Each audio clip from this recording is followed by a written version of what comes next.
Derivatives trading involves substantial risk of loss and is not suitable for all investors. Past performance is not necessarily indicative of future results. So stressful. When the world's on fire. Good God. I can't look at this, guys. Like, my strategy is you buy it and you hope that you got a good spot. Yeah, but we all think you're crazy. You don't fight this. No way.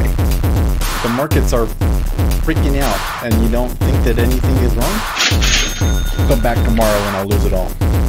Should be fun. Good morning, everybody. It is Monday, the 27th. Hey, I got it right. It's the 27th. Yes. And we're up, man. We started out the week down a little bit. Like, there was a little bit of selling last night, but then they just took off. Good morning, Anthony. How are you? Hope you're doing well. Let's just start our text-to-speech here really quick. Okay. We're really light on news this week, by the way. So we've got an FOMC on Wednesday. I expect things to be relatively constrained today and tomorrow because of that. Also, we're seeing a little bit of, well, let's get into the chart. I'll show you. So here is the ES. So again, on Friday, they had a pretty good push up into the close. And now over the weekend, they pushed down a little bit on the open, but then the Europeans pushed it up higher. So we're getting back into this area between, 2850 and 2900 where we kind of sputtered out earlier. Overall, it's kind of, I do think we should expect to see a lot of sideways movement in the near future. But for now, they're buying. But a big key here is it's driven by dollar weakness. So here is the 6E pitted against the dollar index, and you can see that the move up in equities corresponds pretty well to the drop in the dollar. So that means we've got to be really careful with any of our order flow readings because we could see moves that just happen because of the currency and you won't see the volume behind them. So there you go.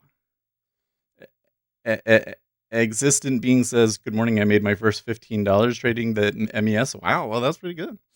That's 3 points. That's not bad, buddy. Well, and by the way, all of the indexes are up. So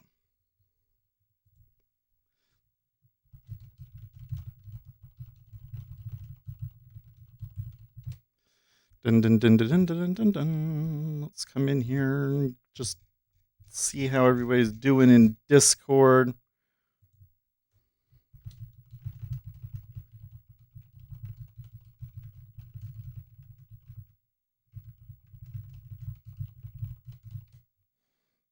There we go. Cool. Okay, so now the other thing is, and I'll remind you guys again later, but I do have a one-off YouTube video coming out later today about building a trading computer, sort of the components that matter, things that you might want to consider when you're building your trading setup. So I'll have that coming out at right when the market opens. So we'll put that out. And yeah. Also, I was on a nice little podcast called Ghost Squawk yesterday. I'll give you the video link for that one. How about I just give you the link for that one right now? Dun, dun, dun, dun, dun, dun, dun. Copy link. So if you want like a triple dosing of Seth today, you can also check that one out. We talked about a ton of things. It's like 2 hours of just like pure talk about trading. So that's pretty good too. I really enjoyed doing it. So I don't know, man. Like I see it and I'm like, it's long. I don't see how you take it any other way but long. But The whole thing makes me incredibly nervous. I feel like that things are up too much. The ECB agreed on a Eurobond to fund the COVID-19 pandemic fallout.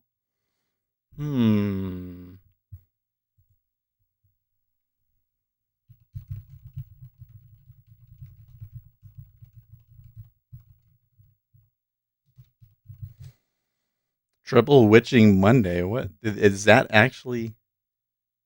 Daniel K says Triple Witching Monday. Is that actually a thing?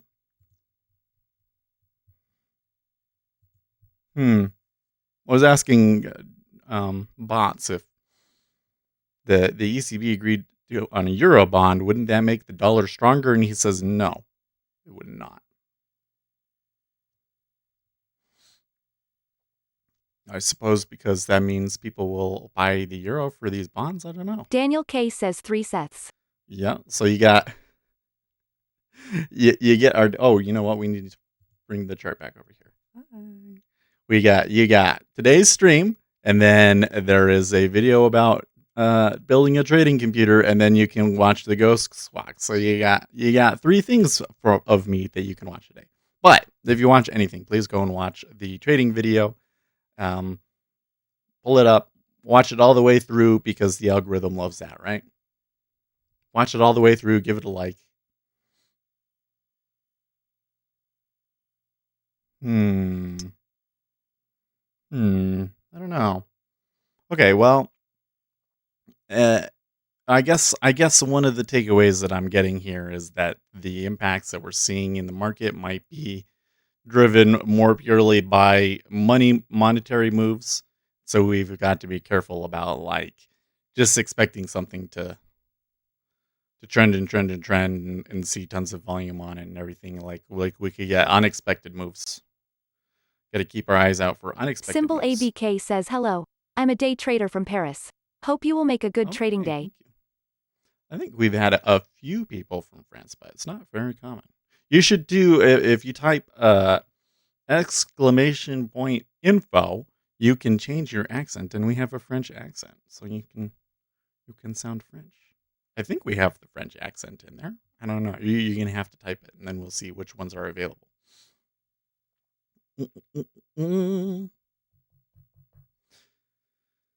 Oh, yes. I need to pull up Twitter here. That's what I'm like. I feel like I'm missing something, like there should be something that I should be talking about or looking at.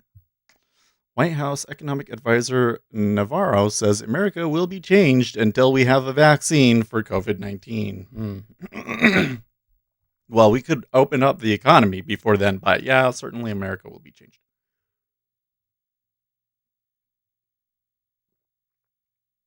There are some people out there that Anthony are high Monroe risk. Says you didn't put a French accent on my voice, Seth winking face. Well, you have to put it on yourself. That's how this works, right? You guys aren't going to type it. I'll do it. See? You do info. Speculator Seth Day Trading says info. Oh, come on. There we go.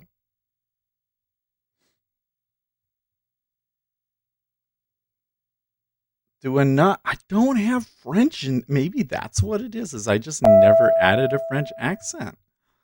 Well, we're going to have to fix that, guys. Okay, I'm going to turn this off for a second. Yeah.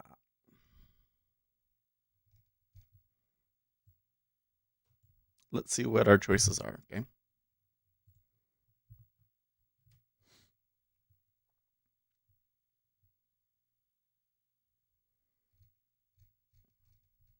English, French.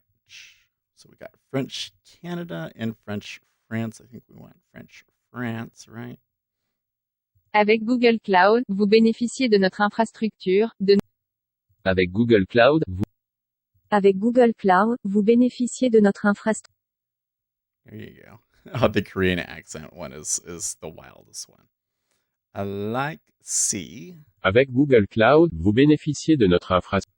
I'm thinking B and C. Avec Google Cloud, vous bénéficiez de notre Structure, de nos outils et de nos innovations. Avec Google Cloud, vous Avec Google Cloud, vous bénéficiez de notre infrastructure. Avec Google Cloud, vous bénéficiez De nos outils et de nos innovations. de notre infrastructure, de B and C. Okay, there we did have a little bit of a spike there. Man, they went up from, they had a 4-point move there. What the heck? That's a little weird.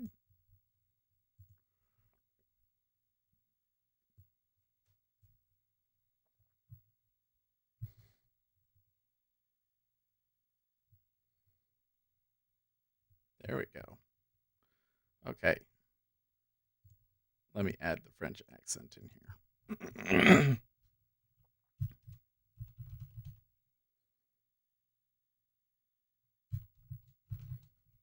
Daniel K says CDN securities hash.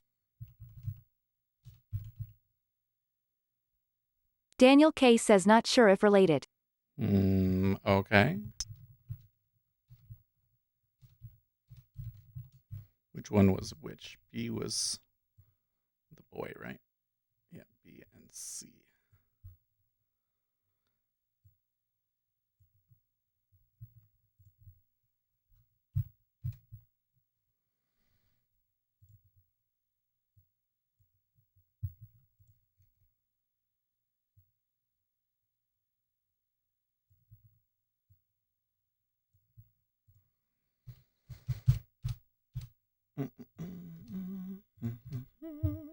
RZH says what is CAN securities? What is CAN securities? I don't know. Or CDN securities? I don't know. Let's look in here. Do we see UK economy? No, that can't be it. I don't see anything on Twitter to explain that move. That was it's a little weird. It looks like they're coming back quite a bit though. Okay, let's just save this.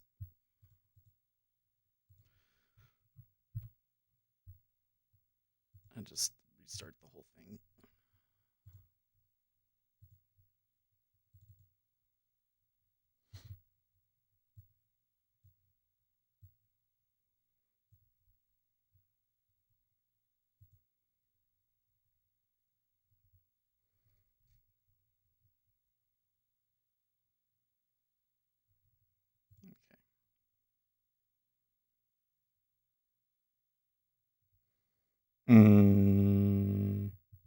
Uh-oh, didn't like something.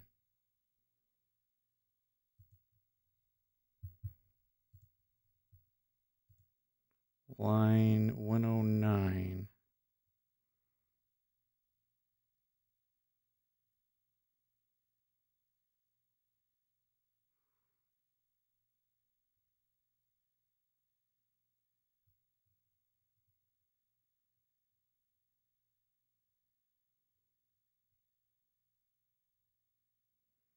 Unexpected end of the input. Why is that?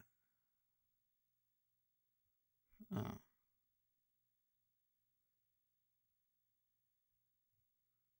Huh.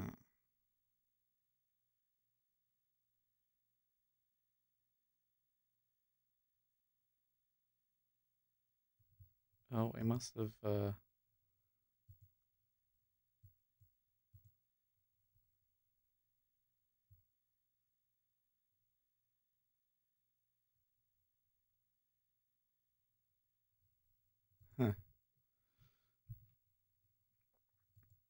Hold on a moment. Man, it's hot in here. You know what I gotta do? I gotta open up the vents here for starters.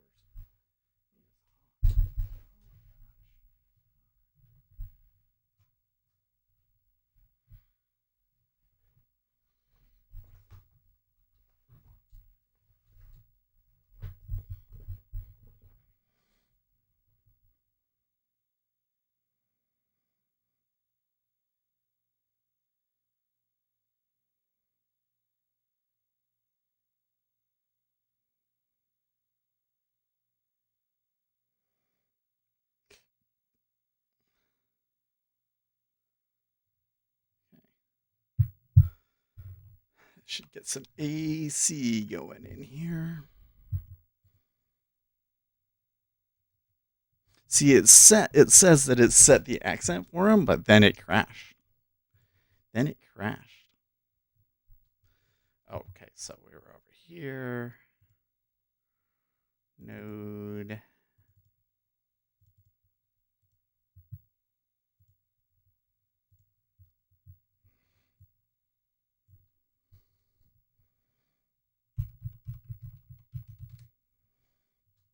Let's try that again.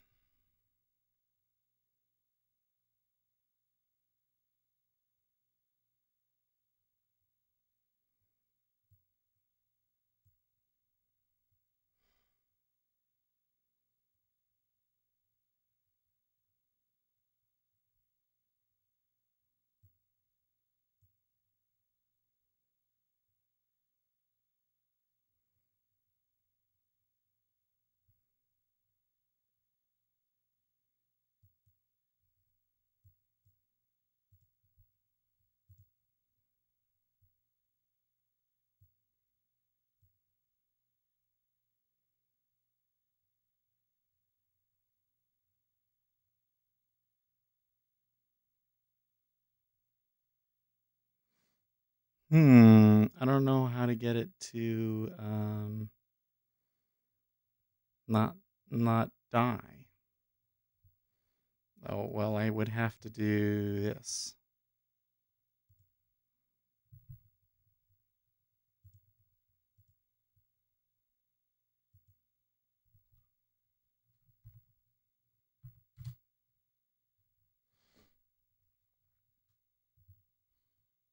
Well, they had that huge move up and now they're lower.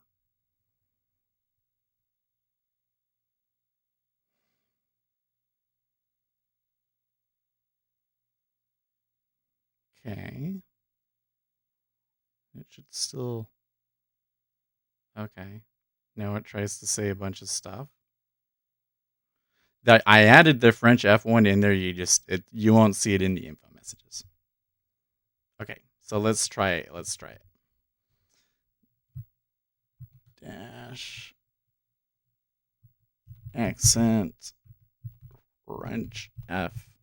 This is a test.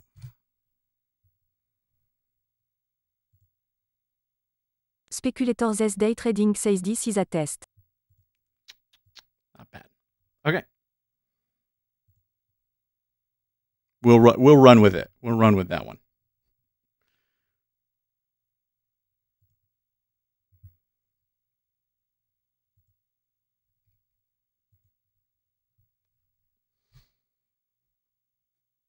I still don't see. Oh, you know what? We should minimize that. There you go. Oil is at 12, huh? Well, that's not particularly encouraging.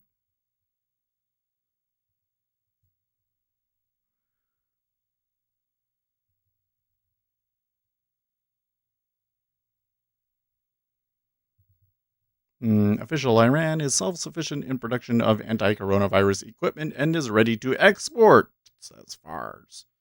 Guys, I don't know about that one.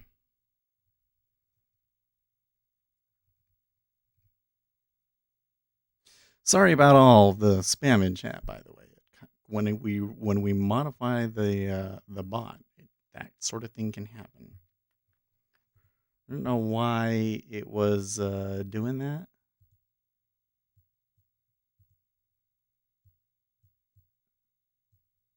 But you're in there now. Daniel, Bob, Ryan. Existent being should do the Korean one. Wrong should do the Chinese one.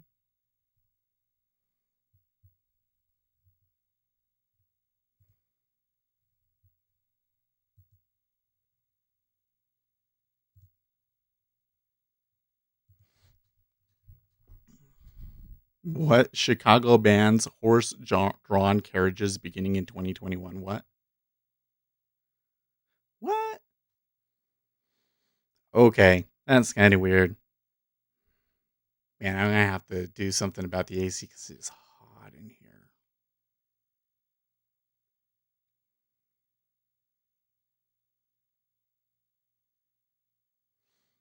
Let me minimize this right here.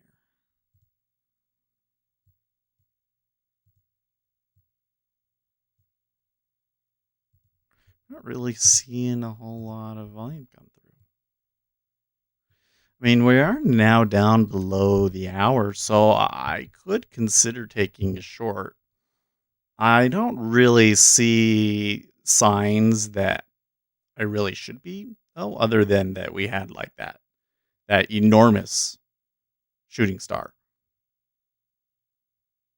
which I don't know what that was caused by. So I think I should just kind of like not do anything too crazy. Wow, by the way, 27 people watching today, already a ton. So thank you very much, and make sure you hit that like button. It really helps the channel out.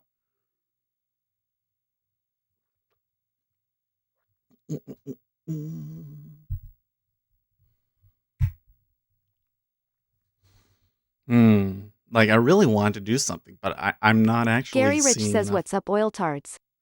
Right. Well, oil does not look too positive, Gary. Is there some particular news that's causing that to happen, or is that just more positioning?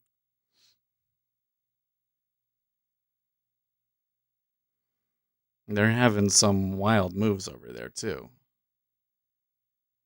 Like that was a 40 tick move over there in oil. What was that about?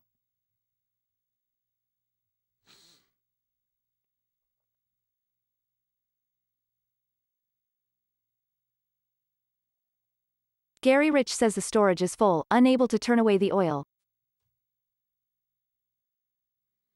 I guess it's just kind of like, why now, you know? By the way, I'm also noticing something else strange. No contracts are coming through on the 5 Symbol year. ABK says yes, and deadlines would make some news problems. Yeah. I don't know, but it's still kind of like that's not any different from the way that things were on Friday. So if that's why they're moving down, why didn't they do it on Friday? You know what I mean? I guess the answer is as always. Trader's gonna trade. That's the only explanation I can come up with. Bot says CL down $4 from Globex Open and down $2 from London Open. Yeah, they're getting slaughtered. We should go over there and trade it. Oh yes, we know nothing about oil, but I could click. Gary Rich says it's demand destruction. You cannot stop the flow of oil. Yeah. Man.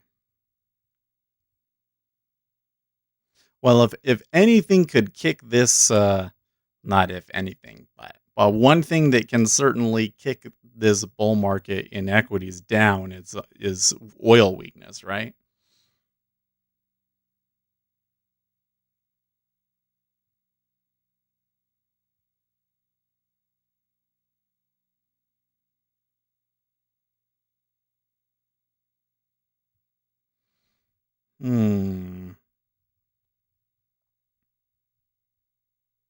See, I'm still not seeing the kind of patterns that I would like to see. Symbol ABK says yes. No specific news today. Yeah, it seems like I could sell the E-mini here if I wanted to, other than I don't know if here is like a great risk reward position, but I'm not actually seeing the kind of signals that like they're starting price discovery and that they're ready to just like shoot down there. Other than, as I said earlier, the shooting star essentially that we got, this quick move up that just very quickly exhausted itself. They ran into some absorption up at the top, and then now they're lower. Gary Rich says the pain is coming, earnings are gonna drag it down. The participants are front running this. Do you think so? Bot says CL down on the day, week, month, quarter and year this morning. Talk about time frame continuity. Oh man. Yeah, even on the year. Yeah. Probably even on the multiple years, right? Okay.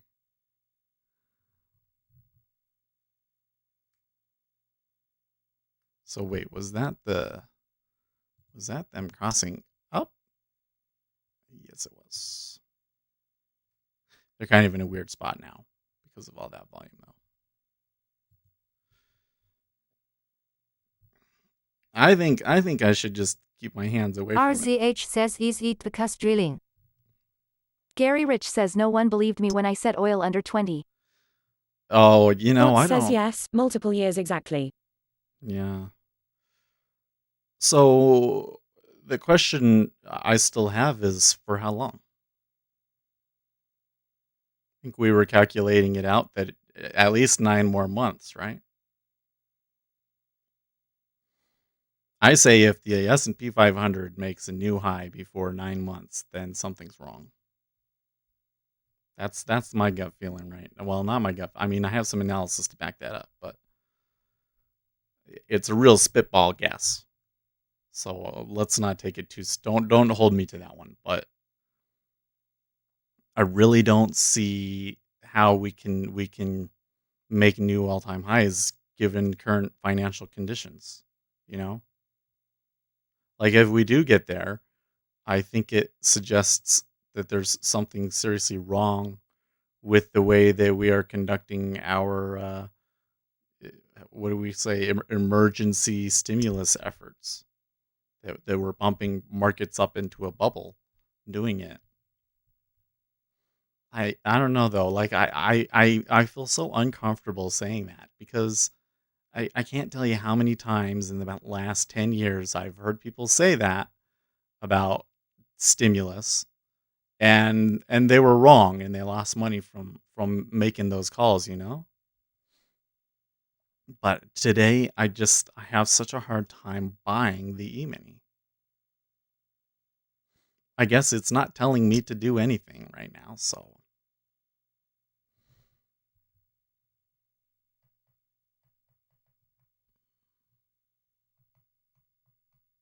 Air Cages says Bitcoin fixes this. Bitcoin Bot fixes says this. when I worked in that business back in 1998-99 we were pricing producing properties based on a 20-year average price per barrel of $20, and now it's trading $6 to $12. Wow. Air Cages says buy Bitcoin. I saw oil for like 75 cents a gallon somewhere. It was online where I saw that sign, but I haven't seen oil under $1 since I was like 12.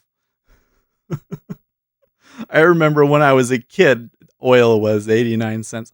I remember when I was a missionary and they were having a spike in oil prices and oil got over $3 a gallon, and I'm like, I don't know if people can afford $3 a gallon. Like there's a certain point at which people are gonna. Bot says you mean gasoline. Yeah, I mean gasoline. Gasoline was always 89 cents when I was a kid. And then when it was $3, that was like, oh my, that's like way too much. Bot says or heating oil.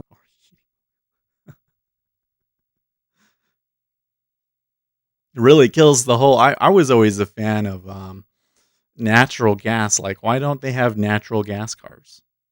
That would be better. But it's definitely not going to happen now. Okay, I am getting a little bit of something here now.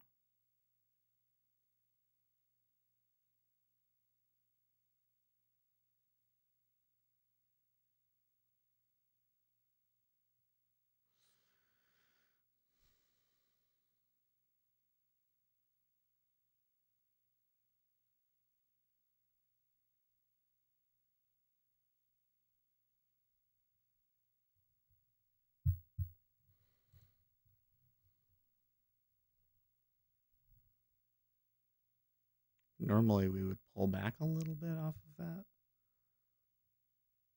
Gary Rich says throw out logic and recency bias out the window. It's an illogical market environment with skewed recency bias. Bot says a few years before I started driving gasoline was 39 cents for an Imperial Canadian gallon. Okay.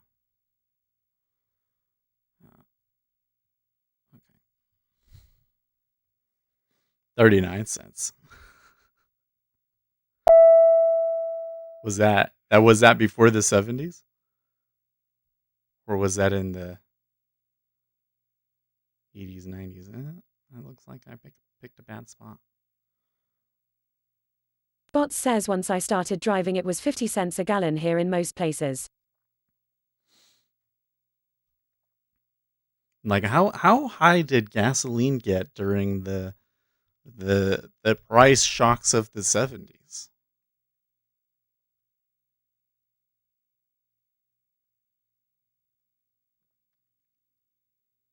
Well, I don't know. I really don't like how when I got Bots in says there, I they started went from driving in this- 1972. Okay. Vincenzo C says I remember seeing 0.55 a gallon as a kid in the 70s. So that kind of was a little bit after the price shocks. Man.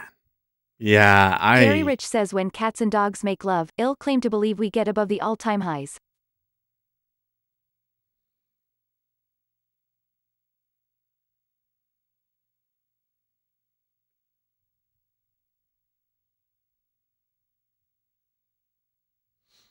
They're getting close here.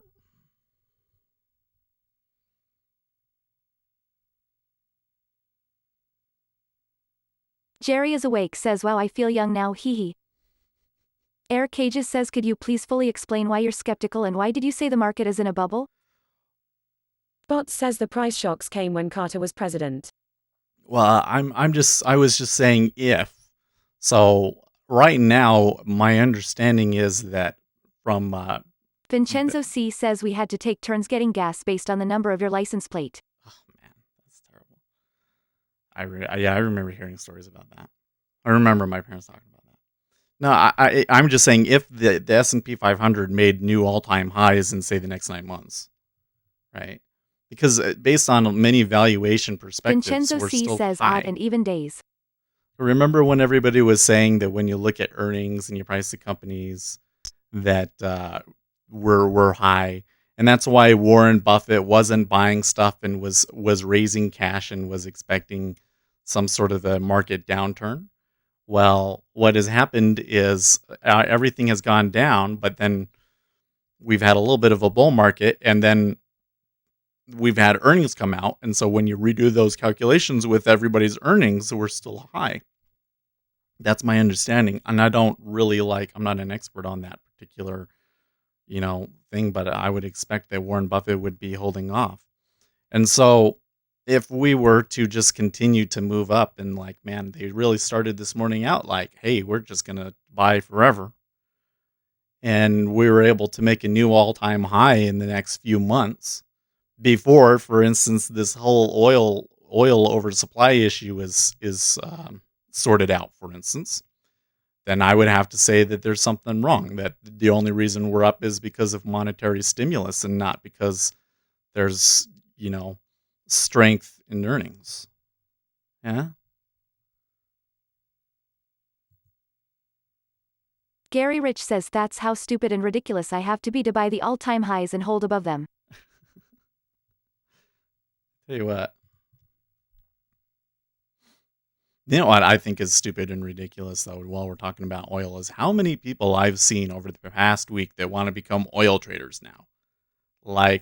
I just don't understand how you see something drop in a matter of days from $30 to $10. $30 to $10 literally loses 66% of its value. And you say, hey, that's the thing that I want to be involved in. You know what I mean? It's just ridiculous.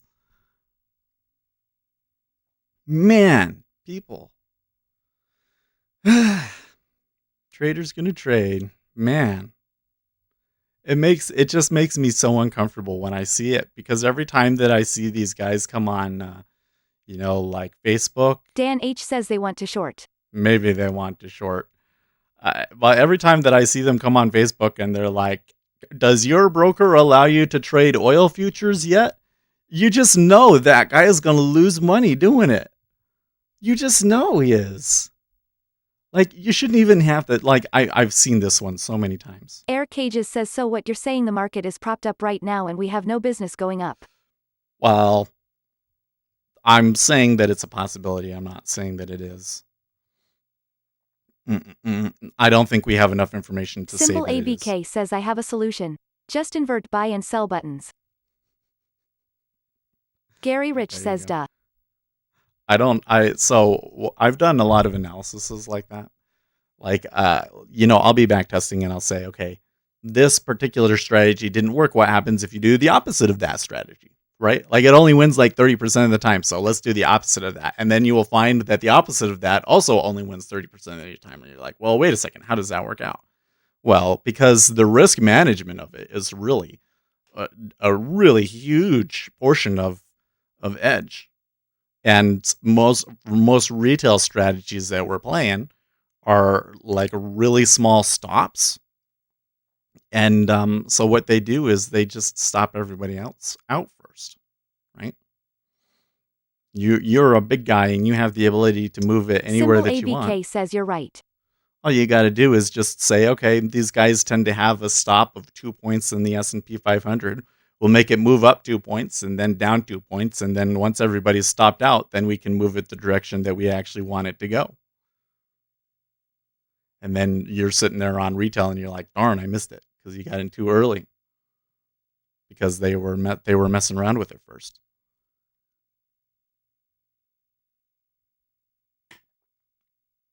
That's how they do. That's how they do you.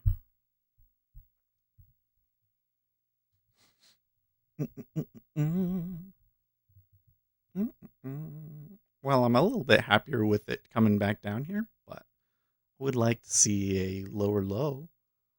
Air Cages says, when retail wants to short oil it, you have to go all in on oil longs. Kinda like everyone wanted to keep shorting Bitcoin at $3,000. Oh, I don't know. Like so first of all, they can't, right? I don't think the brokers have opened it back up yet. So there's that. There was a pretty good pullback, right? Like they were down below 10, they pulled back to 18, now we're pushing Janice 12. JJJ says, I did exactly the same way and I found my strategy that way.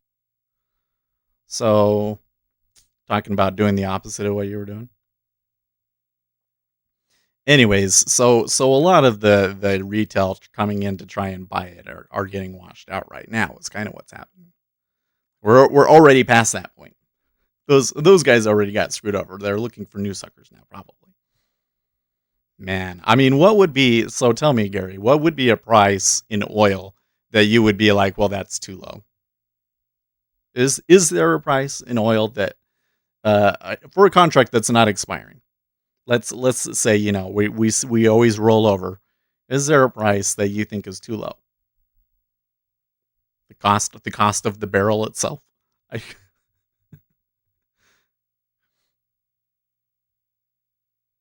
Man.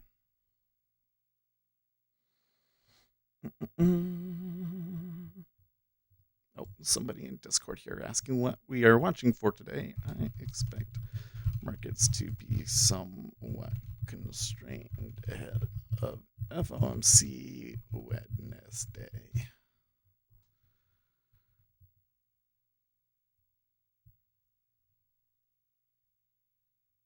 Caro ZU says we must learn to counter trade.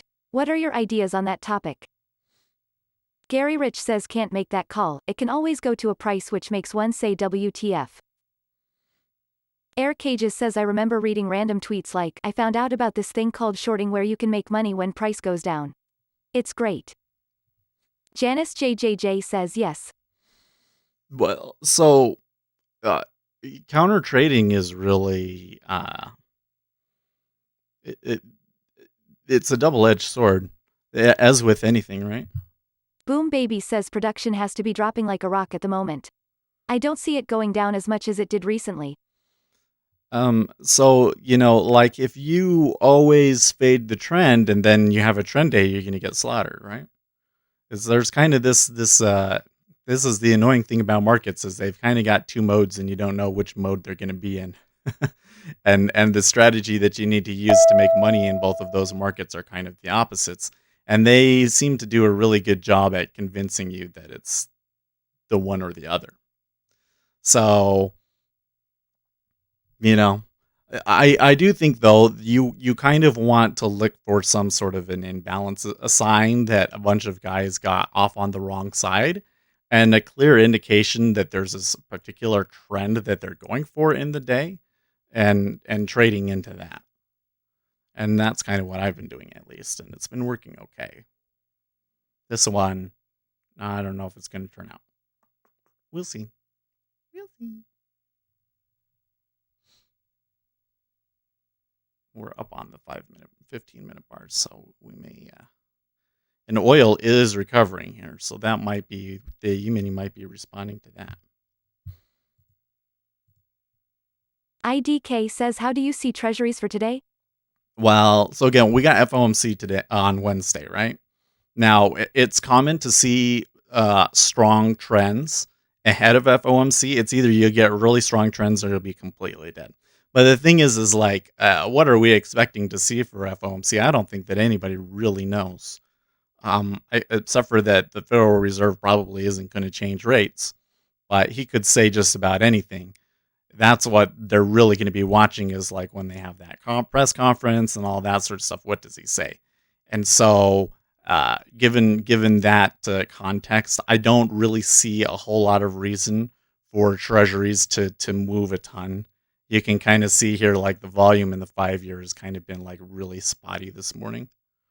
So I really, if it wasn't for that kind of overextension, I don't even know if I would be taking this short in the E-mini. Like, I don't want to, I don't really want to put a whole lot of risk on the table today. Plus, it's a Monday. I would kind of rather see what they do today and then see if tomorrow confirms it. But, and it's the end of the month. So you kind of got all those sorts of things playing in. But so far, it's been relatively quiet, hasn't it?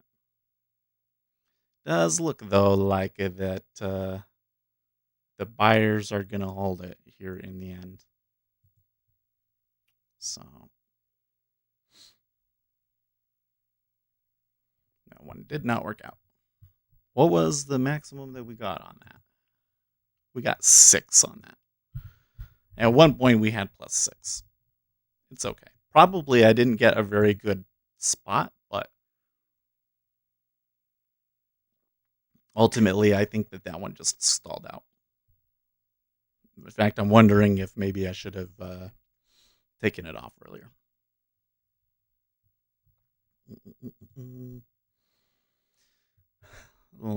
Federal Reserve extends comment period by 30 days on living will guidance for large foreign banks, may adjust other deadlines around bank resolution plans due to coronavirus epidemic.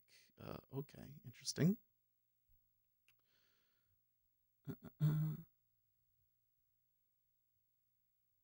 CNBC talking about oil dropping. Oh, New York Fed receives no bids at overnight repo operation.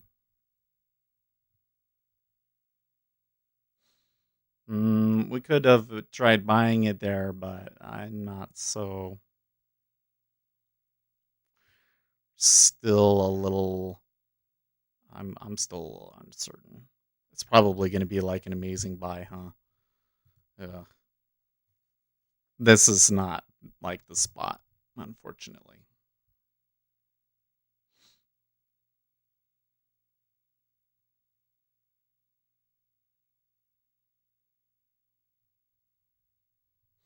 We're already up 1.1%. I guess that's constrained compared to pre-March 2020.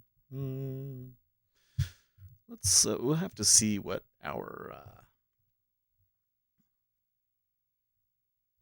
I don't know.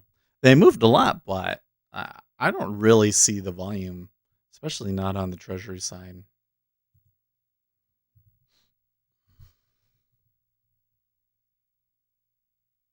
Twemdog says 138 to 260 was a good buy earlier.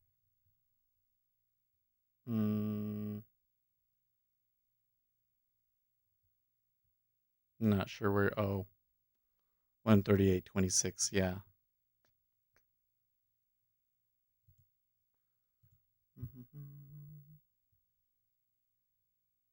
Like way earlier.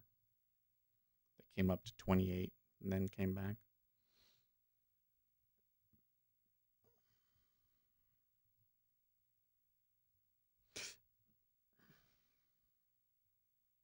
You can see sellers trying to push it back down now.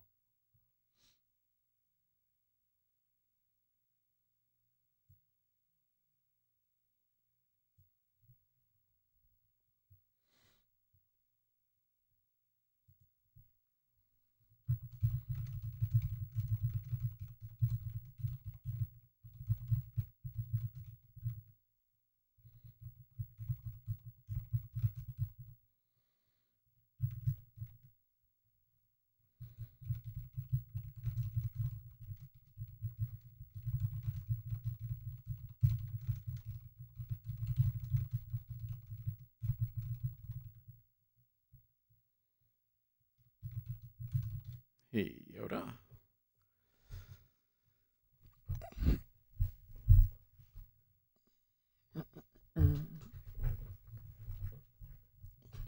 Got to like readjust my seat here, huh? Breathe on the microphone. You know what? I have like super mixed feelings about my microphone these days because it looks so nice, but I don't think it's actually a great mic for streaming, which sucks because I don't know. I don't know. It's just I want something with a better pop filter. Maybe I get that the nicer. Yeah. Anyways, every time I hear myself hit the pop filter, that's what I'm thinking. Is like, oh, maybe I got the wrong microphone. Or when you can hear me moving around on my desk, I'm like, oh, I got to get like a real stand that comes up under the monitor and is a arm and doesn't push all of the shocks through the table. Coca-Cola announced a strategic partnership with Microsoft to transform global engagement and experience. What the heck does that mean? What is that? What is that supposed to mean? IDK says nah, keep it. You look like Michael Jackson. It's good enough looking that the other parts kind of don't matter, do they? I understand though why like there's not very many other people using a microphone like this though. It's funny whenever like I see microphones on TV, we're watching Netflix or whatever, and they're singing on a stage. Always this microphone. Always this microphone. CarOZU says going back to counter trading. So in a way the session of a 24-hour market like oil. The sessions for different part of the world counter trade each other. So Asia to USA session Europe to Asia and CarOZU says USA to Europe and it goes again to the next day. Yeah, well, I guess the thing that I was getting at is that trading is not as simple as just always go to counter to the trend or always go with the trend. Because if it was that simple, then it would be way easier to make money, right? Sometimes markets are counter trend markets and sometimes they're not. I certainly know of times of day and periods where you're more likely to see it turn against the trend. But even with that high of an edge, it's still hard to trade it. Fed says it may adjust other deadlines around bank resolution plans. I already read that one. I saw Fed and I was like, oh, there's something I should read. Oh, Mohammed El Rain is talking. This says less about Europe's organic economic strength and more about the relative advantage it has vis-a-vis emerging markets in terms of fiscal space and especially monetary policy support from the ECB. Relative value emerging market stocks are the cheapest in 3 years versus Europe.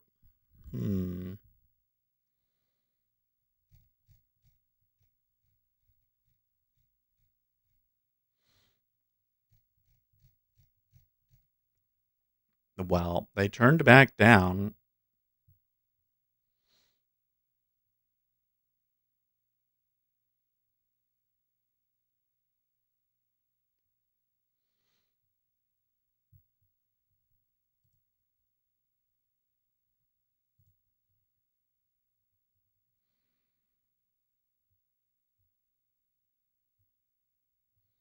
This spot looks a little balanced, so there's a possibility that they take it down and just careen down, but you got to be careful about being too much in the middle.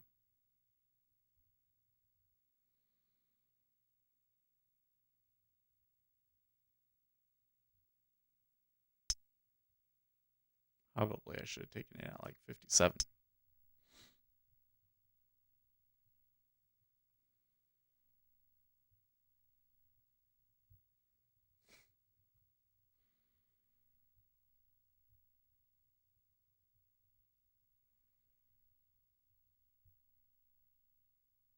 Hmm.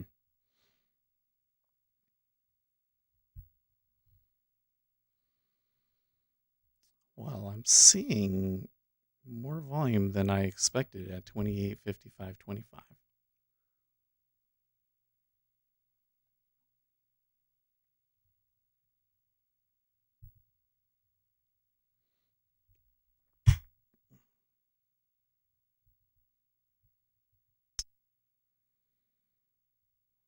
And the treasury's bidding up a little bit. Hmm. Ooh, okay. And then they traded through it on almost nothing.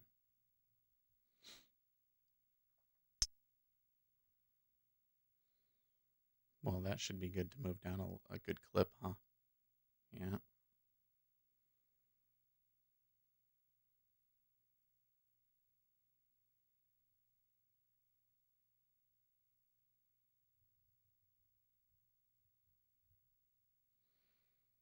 Okay, so a little bit at 28.53.50.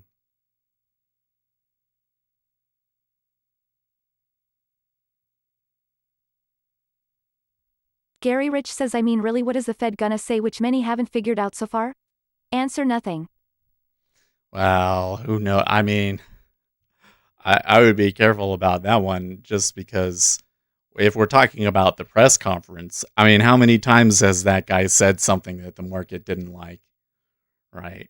The market just wants to hate him, really, when what I've decided is it is. So I'm sure that there'll be something that they'll say on Wednesday in the press conference that the market will either really really like or really really hate, and who knows what's going to happen.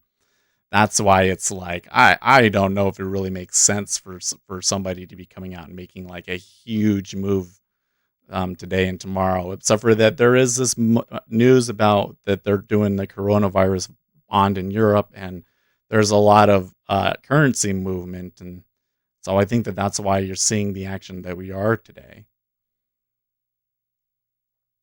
IDK says, do you know when will Jigsaw add charts? No, I wish I did, because I really want them. I really want them. You know what I really want is I want to be able to see a level on a chart like the open of a 5-minute bar, and then tell it to automatically move something in my alert column in the DOM, so that I can always see on my DOM where we opened in the past 5 minutes, for instance.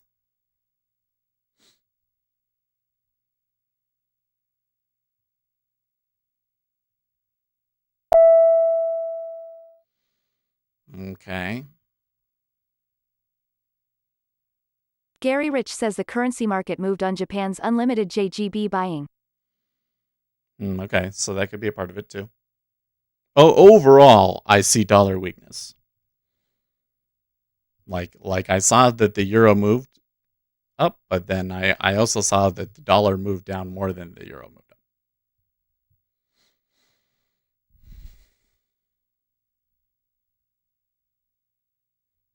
Senator Rand Paul, because we've forbidden elective surgery in our hospitals, which I think was a bad idea, our local rural hospitals, which were already in bad shape, are in worse shape. But if we give them more government pay, it makes it worse. The hospitals will go under. This whole thing about them, like turning away legitimate patients to make room for coronavirus cases that never came, or at least haven't come yet, is like super bothers me. Why would they do that?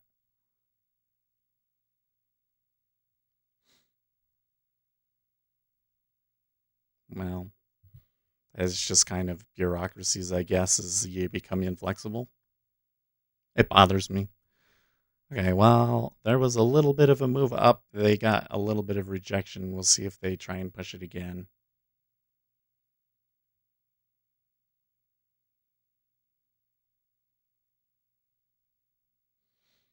The E-mini is being slow enough here that I'm not so sure that it's going to do what I originally thought. I think that it's still like we're in a range and I got into the middle of it.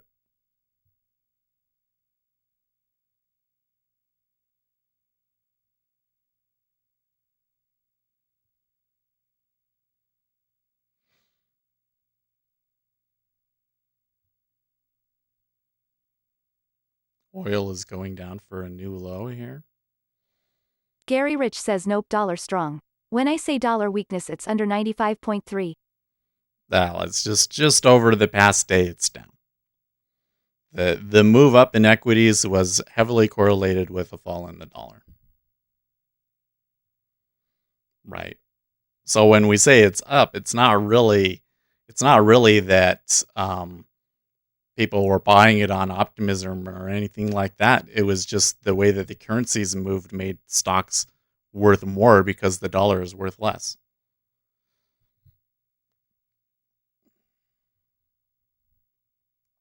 Really important for when you're watching order flow, because especially in treasuries, you get these moves where it's like, they're absorbing like 5,000. They're never going to break through this. And then all of a sudden the currencies come in and it moves on like 50 contracts. And you're like, what the heck? Gary Rich says sorry, reconfigure your correlation Nope, you're numbers. wrong. They are off. Sorry, but you're just straight up wrong. Okay. The dollar over the past day is down. The dollar index is down 99.82. It was over 100 on the 24th. This move down, this move up in equities was correlated with a move down in the dollar index. Period. Maybe we're misunderstanding each other, but that is a cold, hard fact. The dollar is down on the day.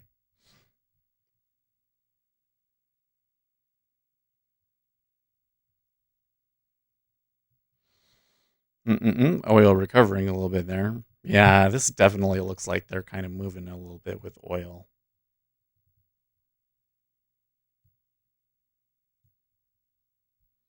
And since 7 o'clock, I'm also seeing some of that dollar weakness coming in more. Move this down here. Gary Rich says okay, then why didn't you lever up hard with that correlation? Well, that's a good question. I think the problem that you're always going to have with correlations is that they're just really unreliable for scalping. It kind of gives us a good idea of why stocks are moving where they are. It gives us a good idea of what the order flow might be like, but that's a really hard one to make a trade-off, right? Okay, so there was a real that was a real quick move down there. That was some sort of huge sweep sell came in. That said, they didn't make a lower low.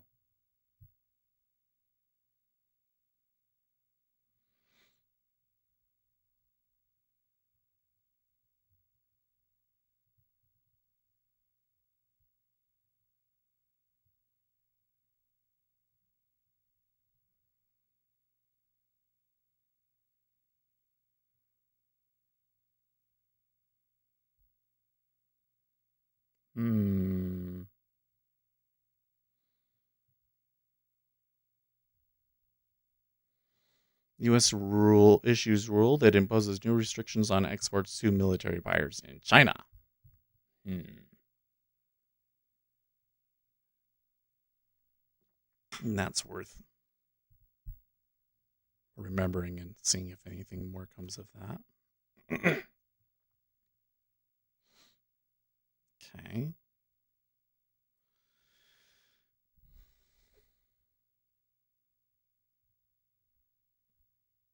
Patrick Rooney on Twitter noting that the WTI calendar spreads have been super volatile as well. Ooh, yeah. You trade spreads, you're trading part of it is that they're supposed to be less volatile, right? But you would still get screwed over in them. Probably just adds to the volatility. Okay. Well, somebody's still holding it down there.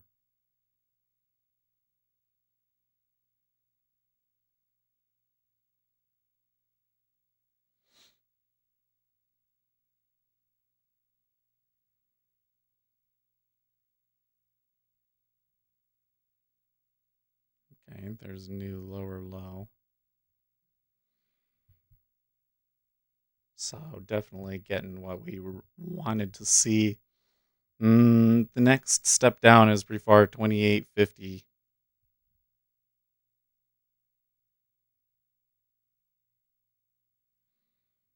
50, then 46. 45. I don't know about that one. Well, we got like 10 minutes before the equities open.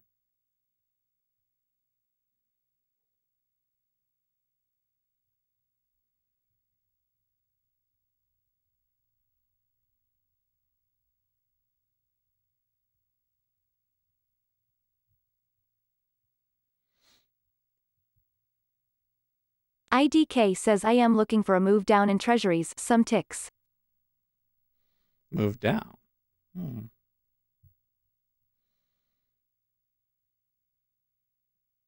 Well, I will say, so far, what we're seeing in equities, getting pretty decent downtrend.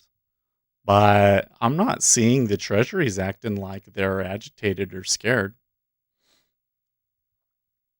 Gary Rich says I am going to give you another hint, add standard deviation moves with correlation. It will help not holy grail but assist. I don't even, like, one of the things is that I don't have a really good way of looking at the correlation between two instruments. Like NinjaTrader has that indicator they added that will give you the correlation between two instruments. But whenever I put it up on a chart, I don't really find it super helpful.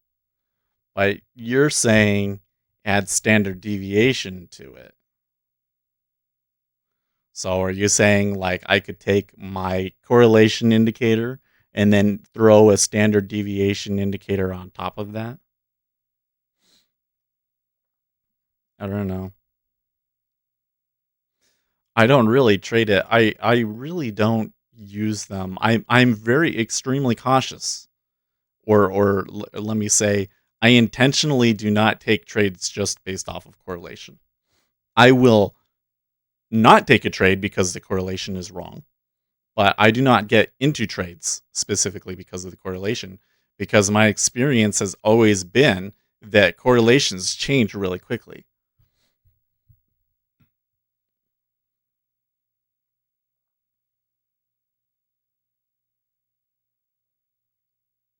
There's a little bit of absorption there at 28.51.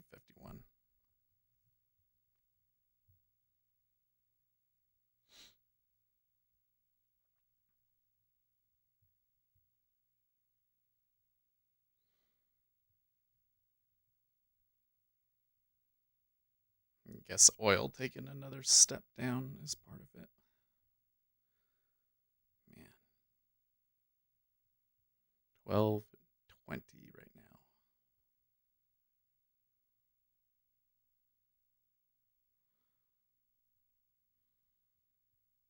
Although there's a correlation too. It definitely looks like oil, E-mini seems to be responding to the oil plummeting. Yeah.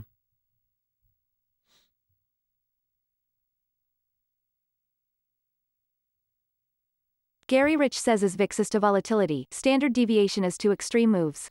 When you get an instrument which moves 6 to 8 STD dev outside its normal boundaries, it matters. Yeah. Well, so when I was watching standard deviation, I was always doing it as like standard deviations away from the VWAP. Symbol ABK says, which broker do you use? I'm using AMP futures right now. I really like these edge clear guys. I think I want to move over at some point. And by the way, if you're interested in doing edge clear, we're trying to put together a group so you can like, um, if the group together as a whole Symbol trades enough ABK volume. says AMP. Yeah, AMP. If the group as a whole trades enough volume, then you get a discount on your commissions through edge clear. I can't start another account right now at this time, so I won't be joining their group. But if you want to be a part of that, send me a message on Discord. You have to do it through Discord because I want to make sure that everybody in the group is on Discord. I think we wanted 10 people, and I think we've got like 9 right now. I'm going to send them the information after this stream, so go and send it to me on Discord. They're not going to fill me.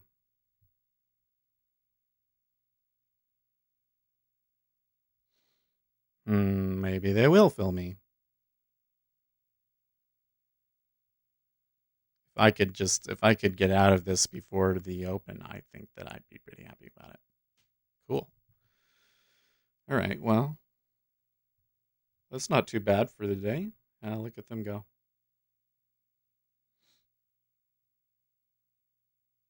I'm gonna be like, okay, yay, I made $30, and then watch them just go down all day. You have to wonder, especially after that one. Of course, this could fizzle out really quickly, but they could also go for the open at 28.30, and then heck, why not the overnight low? And then hey, why not that previous point of control at 27.90? I have to look though. We're gonna have to pay attention to what the VIX opens at, and we'll see if they are, what they're expecting in the volatility. Yeah, look, that's gonna go so much further. I wanted to get out before the open, and I thought that was gonna be my last chance. So I guess I read that wrong. I wouldn't say that it's like awful, but I do think I kind of read that one wrong.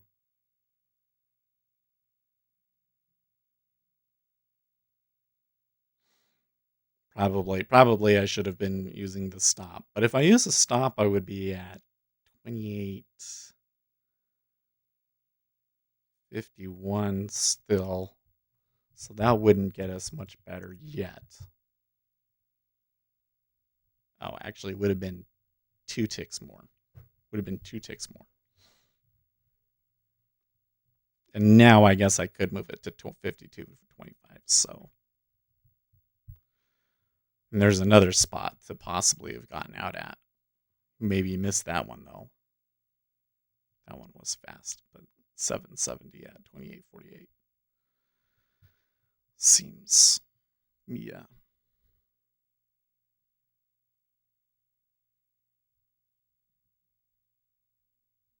I guess where I got out, it wasn't too bad. It was 49.50, so.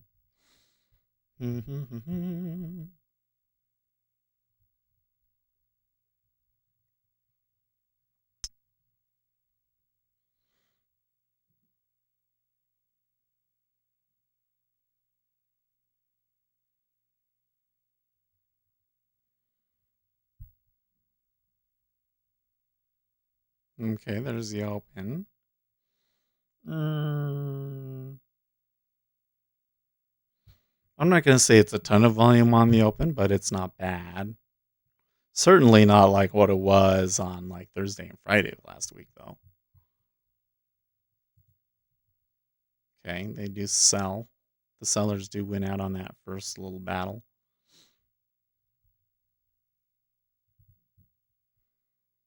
Here, let's see oil. See if they go for another new low or not.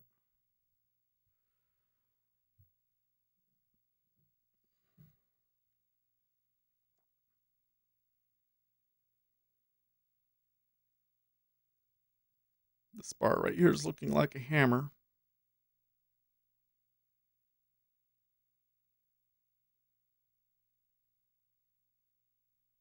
IDK says buyers don't step back on treasuries.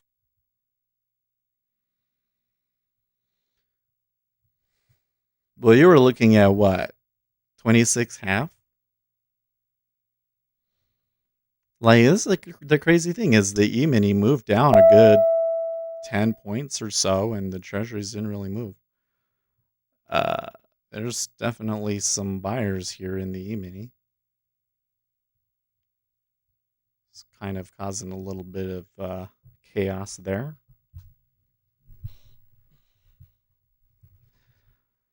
So I could have gotten a better exit on my trade, but I am really glad that I wasn't involved in the open because this is exactly the sort of thing that I was trying to avoid.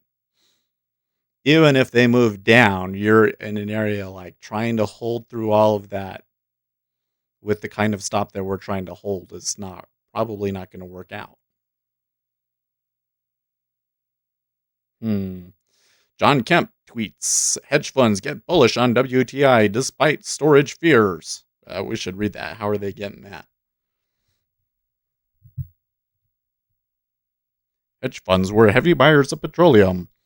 Last week, purchasing a record amount of WTI as managers interpreted battered and negative crude prices as an opportunity to position themselves for a future rally. Hedge funds and other money managers purchased the equivalent of 122 million barrels of the 6 most important futures and options contracts in the week to April 21st, the largest one-week increase since before Christmas. Last week's reporting period included the period of negative oil prices in U.S. light sweet crude futures on April 20th, which does not seem to have dissuaded funds from buying and may even have encouraged them. Fund managers were heavy purchasers of crude with a focus on NYMEX and ICE WTI and smaller buying on Brent. But they continued to sell fuels including gasoline, diesel, and European gasoline.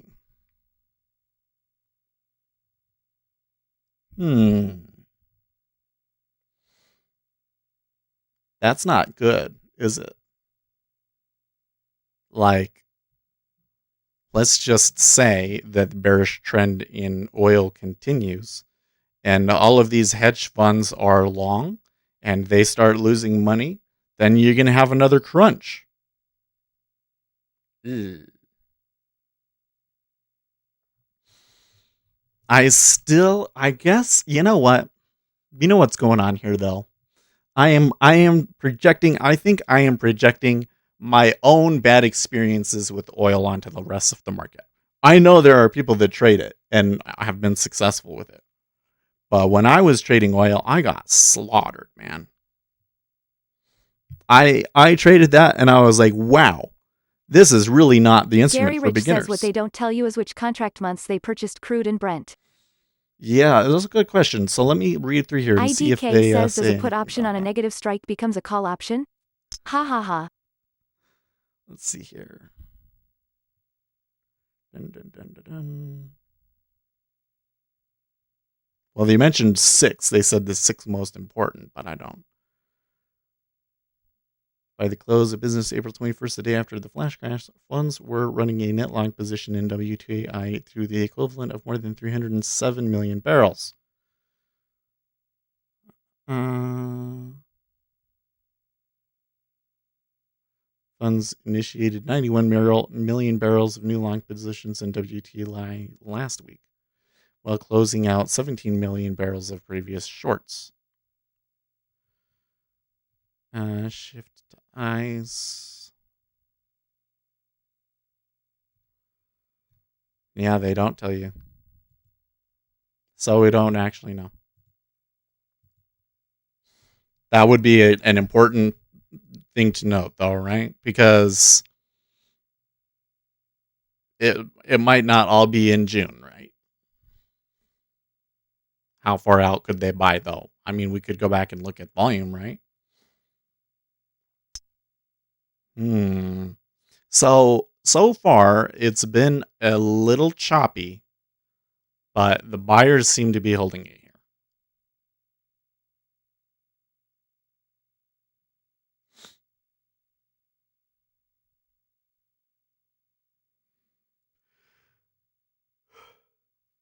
Okay, I should be able to see now my VIX.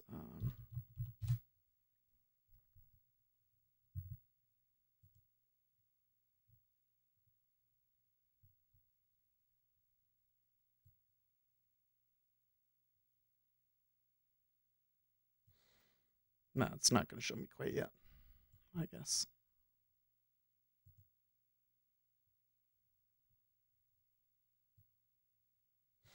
So IDK, I don't think that that zero line that it like inverses the position per se.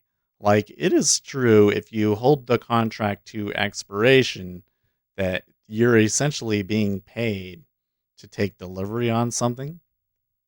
But if you go short at 0 and it goes down to -5, you still shorted it for $5 and make, $5,000 or whatever it is. And so I think that it probably is the same with the options and everything else. So like in terms of the way that you have to think of it as a trader, I don't think that anything changes. You just think of 0 as like if it was up at 100, it's just another price.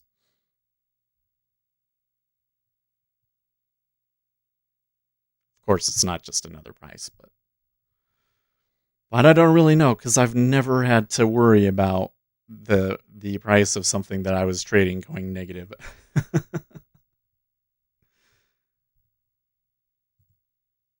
And I hope I never have to. I really do. Knock on wood. House Speaker Nancy Pelosi praised Joe Biden for his work helping the nation recover from the 2008 financial meltdown, a point made while the nation is in the grips of another economic crisis as it struggles to overcome the pandemic. That's really the line they're going with? Okay.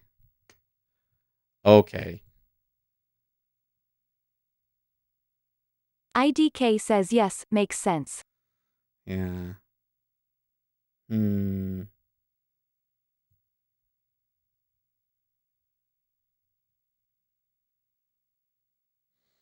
Blame the Democrats for any lateness in your enhanced unemployment insurance. I wanted the money to be paid directly. They insisted it be paid by the states for distribution. I told them this would happen, especially with many states which have old computers, says Donald Trump an hour ago.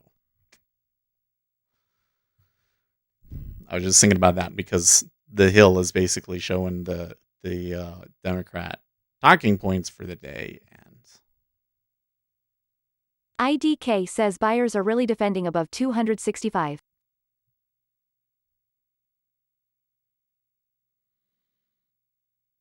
It seems to me, IDK, I don't really see like a huge. So let me come back here.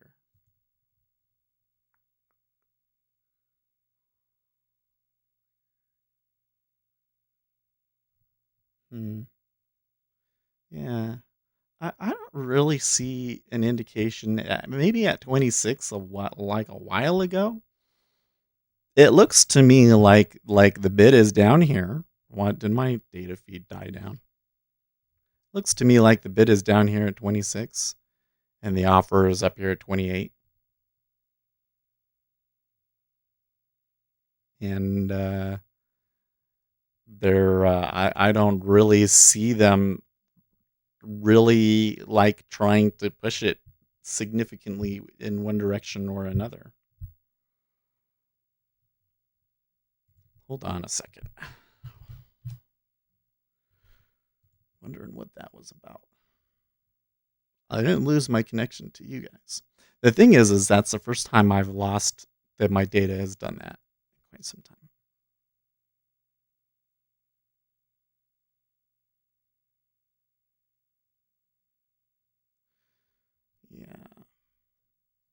Yeah.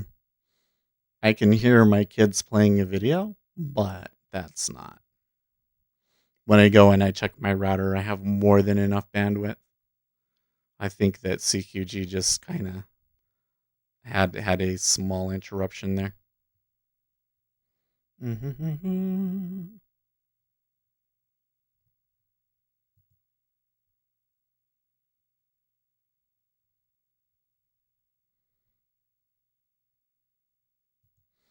somebody wants to know where's some good books. Let me find that video.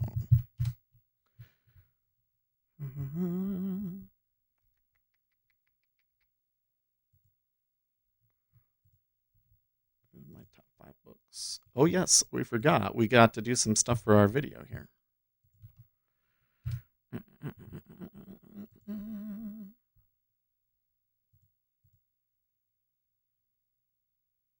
Okay. So here's today's video. So make sure you give that one a watch after the stream. Watch the whole video. It really helps out. We got to come in here. Speculator Seth Day Trading says. Yeah, we got to come in here and say, what do you have in your trading computer? That's what we want to leave as the comment. There's a little click at the beginning of the video. I don't know if it's really going to show up on YouTube, but there is just it's just like one time, so don't freak out. I'm aware of it.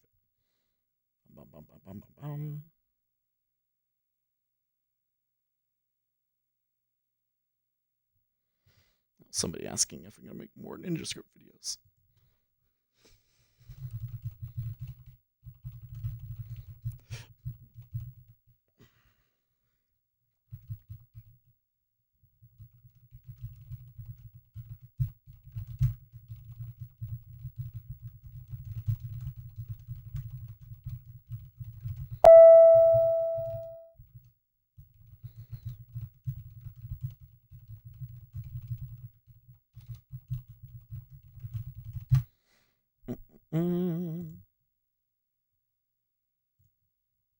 Cool. Okay, so what just happened there? Oh, now I have to come back over here. And 58 was the... No. What was it? 49. This was the open. Existent being says just built a tower before the quarantine. Region O 3600 build. There you go. That's exactly what I would recommend is the 3600.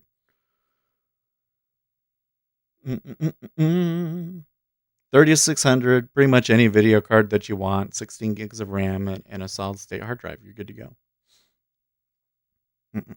A lot of the stuff that I talk about in the video was kind of, I tried to get more into little nuanced things that like are going to be really important to traders, but you might not necessarily know about elsewhere. Okay, there's now some strong selling coming in.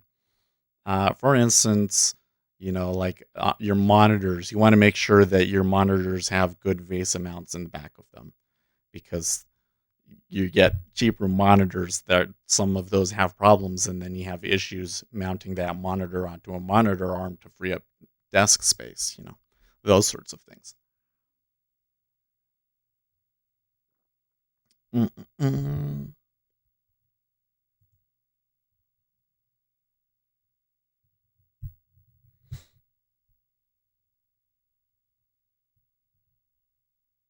Ed Lammy says, morning Seth, what's your intake on the 10-year so far, short or long?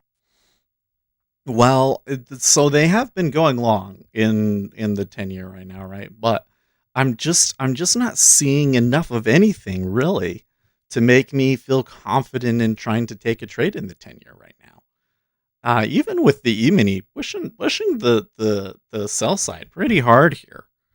That last little move right there was pretty aggressive, I have to say. And look at the 10-year, up a point, up a tick. Like, really? Okay.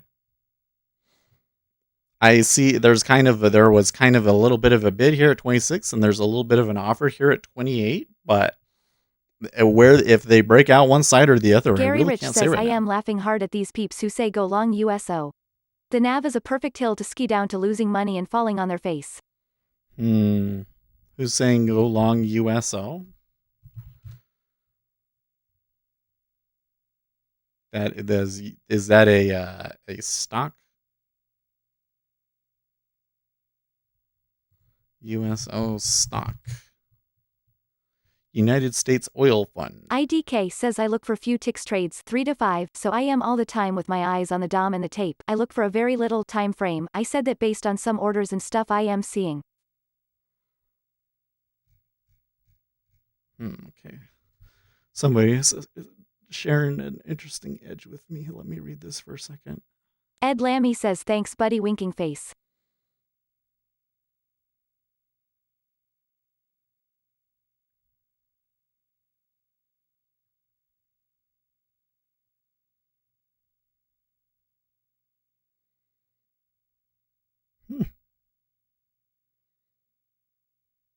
Interesting. He's taking a trade right at the open.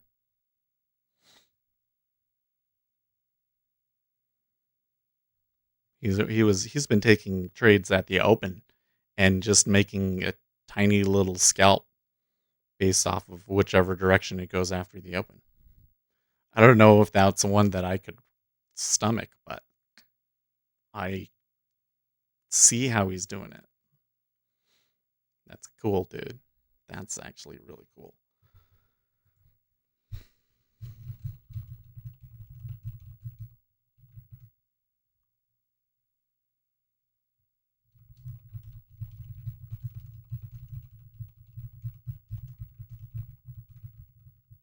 Gary Rich says jerkwads on Twitter.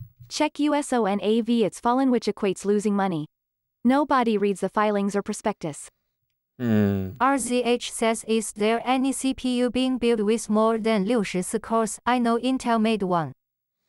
With more than 64, I don't think that there's anything that's like reasonably priced. Like I don't even like let's see here. How much are in those new Threadrippers?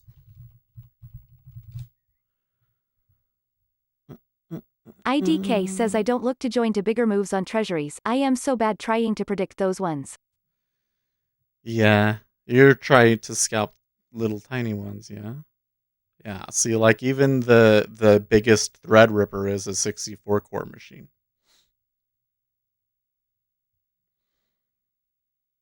RZH says 128 threads. Yeah, I get what you're saying, RZH. Although, like, honestly, even 64 threads is going to be like way more than probably any of us need, right? At that point, the biggest bottleneck to any kind of data processing that we're going to be doing is probably going to be the software and platforms that we're using and not the processor. I could be wrong about that's just kind of a guess, but man, I mean, we'd have to do it. I tell you what, AMD, if you wanna help me out, go send me a Threadripper and we'll do the benchmark. I'll benchmark here on my regular computer, and then I'll use your Threadripper and see how much faster the back tests are. We'd have to, make sure we have a fast hard drive and everything. Like there'd be other bottlenecks other than the processor, I think. Man. Those Threadrippers are powerful. They're like $4,000 too, right? 3990X is like $4,000, I think. 30,700. Well, the 3970 is only 1,300. I guess it's not bad. And you can get some of the older generation Threadrippers for reasonable prices. But you get a 3600 right now, just a Ryzen 3600.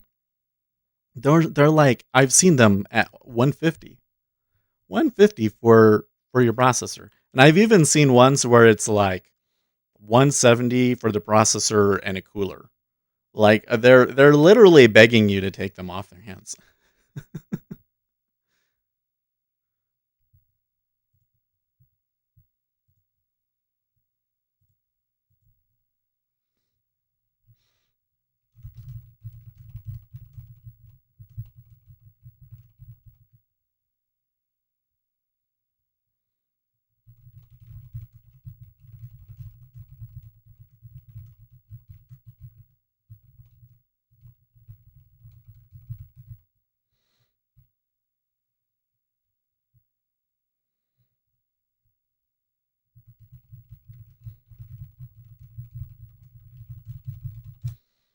I have to say that last move down was pretty aggressive. They've come back to 28.49 again, and we're getting a little bit of selling again. So they're still fighting over the open, in other words. So even though there was that strong move down to a new low at 28.43, they still appear to be fighting it out and may actually go higher. So I think that it's probably best for me to kind of hold off and just, maybe 30, 40 minutes from now, we'll get a better opportunity. Right now, I'm not really seeing the things that I would need to see to really make a strong trade. Maybe if we were to get above 51, I suppose we could maybe go long.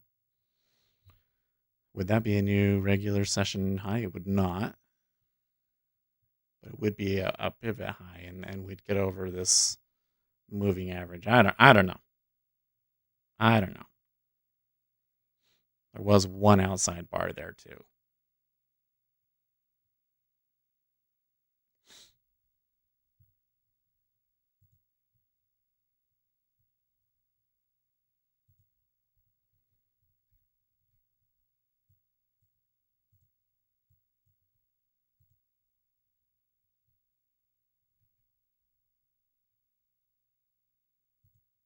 Open this video up.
Dun, dun, dun, dun.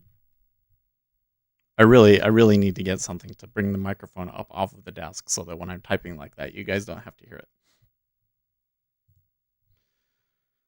it. Donald Trump tweeting fake news, enemy of the people. He has been on the war path past day or so. He hasn't been tweeting a whole lot through the pandemic, and now all of the sudden, starting yesterday, he's been getting really into it.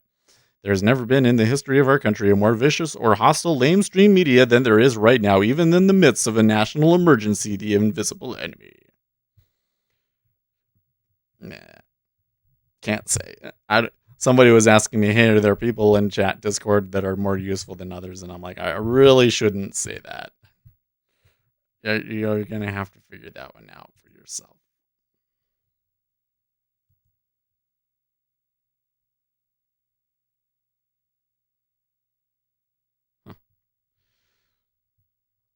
Okay, so I'm seeing some more outside bars here, by the way.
Ed Morrissey. So have you guys tell me this? Do you guys use one spaces or two spaces after a period? You heard this? Microsoft has made its typographical decree: two spaces between sentences is too many. The style choice will now be marked as an error in Microsoft Word, and users who press the spacebar twice after a period will be met with a blue squiggly line. This is an outrage. RJ Wheel says 1. You use one, RJ? I was always taught to. And I will do it till the day I die. There is no way that I am ever going to be able to get myself to do one, not on a computer. Maybe on my phone, but not on a computer. There's no way, man. You can take that extra space from my cold, dead hands. Right. I feel so dumb feeling so passionate about a freaking space, but man, it really bothers me. Nate Silver, one of the seeming paradoxes that comes through in this Bill Gates interview is that the more optimistic ones tend to be about vaccines and treatments, the more one tends to be against opening back up right now, and hence one can seem more pessimistic. RJ Wheel says there's not enough space to give when my GF is 1-1. Hey, RJ Wheel says on 1. Up move there. So I was saying, hey, mate, I could go long. I guess it would have been at like 51, but it's okay. I don't think I want to. I think that would have been a trade. I think that we missed it. This is how I'm going to take it. There's more guys getting stopped out in the ES than in the micros. What's with that?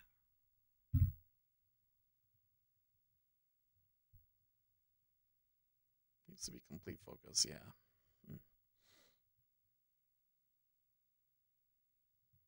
Oh, a lot trading at 28.54.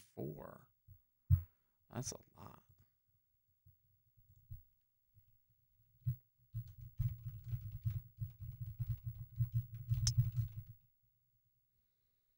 IDK says yeah, that was a nice 5-tick scalp, entered at 255.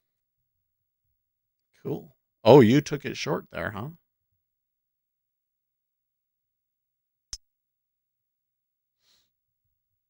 Well, I tell you what, that one would have been that one's look at the volume on that. They just erased it, but that was 6. So the volume was accumulating against it the whole way. So if you had caught in that whole thing, I say good for you.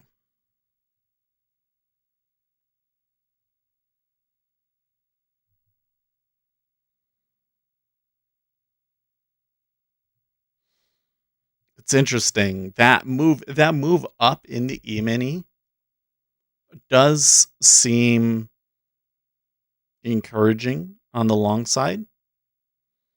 I'm surprised that the treasuries dipped as much as they did, because I would think that, hey, on the up, when we were moving down, they were barely moving up. So if they came back, maybe they'd come back to 26 and then, just kind of chill there again. But no, they just pummeled. They just blasted right through it.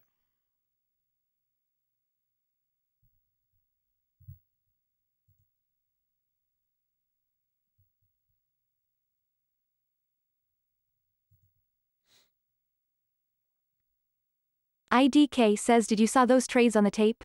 I wasn't really watching the 10-year when that all happened. Was there a good volume setup there before it went? I can go back and watch on the replay.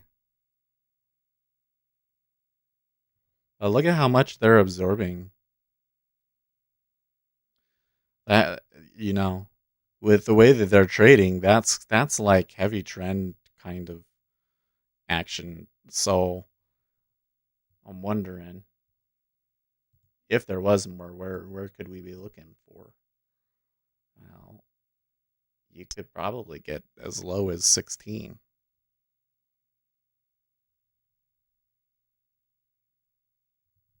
I don't know if you just want to hit into 22.5 right now, though.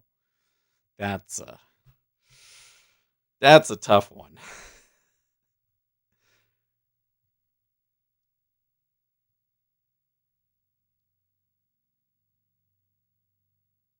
Yeah, oh yeah, 54.50.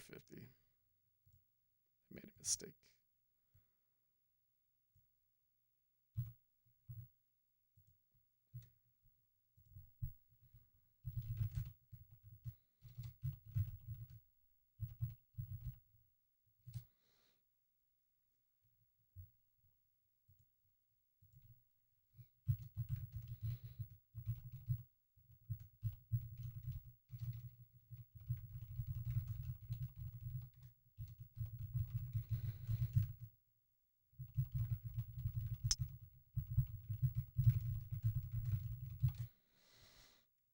So this definitely what just happened there in the treasuries, I really have to rethink things here. So that was a real push through.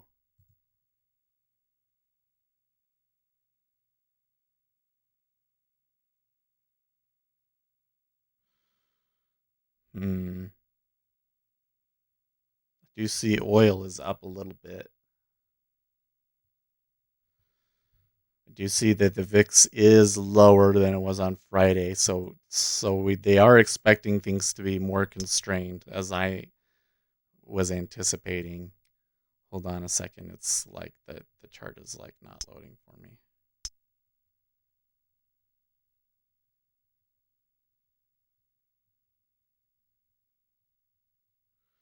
There's another tick down.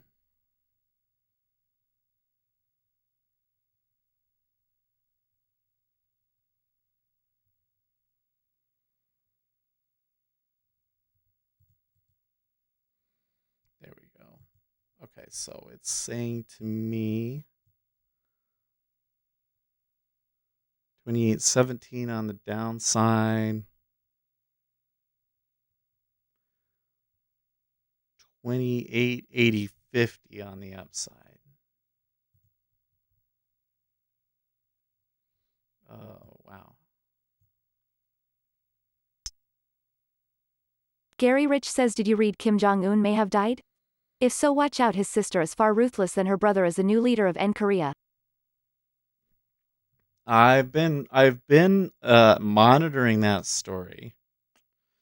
Oh man, based on the range, it seems like the downside of that range is significantly more likely to come through, but they're buying things right now and the treasuries are just falling out of bed. And I don't know why, but the treasuries pushing down significantly like this, I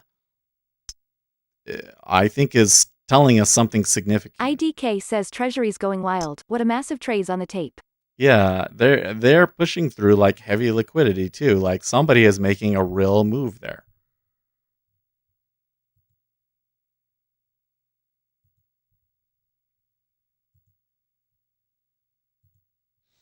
I'm not quite sure what to make of it. So, the last thing that I saw about the Kim Jong Un thing was that South Korea was saying that it's not true. South Korea was saying that that's all unconfirmed. So I think that's why, like, when you go on the Bob news, says news out this morning suggests rumors of his death are overly optimistic and unlikely true. Yeah. I don't know where it's all coming from. It's kind of weird that so many people are trying to front run that particular thing, but whatever.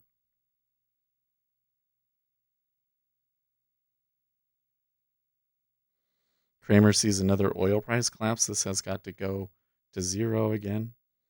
18 minutes ago. I'm wondering if the treasury's fallen down there has just been that people are going to want to go and buy those euro coronaviruses and they think that there's more competition. Or, well, if the world is issuing more bonds, even though it's not more treasuries, that's more supply, and so that is going to be downward pressure on it, right? So that could be why we saw the move that we did. You would think that it would happen earlier, I'm still just really curious about how they're able to plow through so much volume. And I guess we could also, let's just double check our dollar here again. Okay, so through that Ken move, Young the says dollar why came today? back a little bit. They were down at like 99.82, and now they're at 99.92. Gary Rich says go to 38 North website. They have sat images, read the articles. Will Pres Trump visit his funeral? I've never heard of that website, and I don't think that they're a reputable website. Just based off of the fact that you're telling me that some website I've never heard of before has the scoop, and nobody in the mainstream media is covering it, I'm gonna hold off.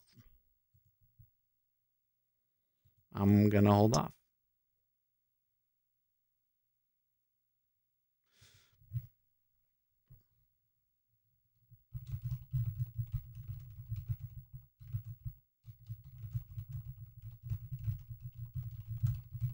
Gary Rich says go there and read. Bloomberg references it. Okay, Bloomberg references it.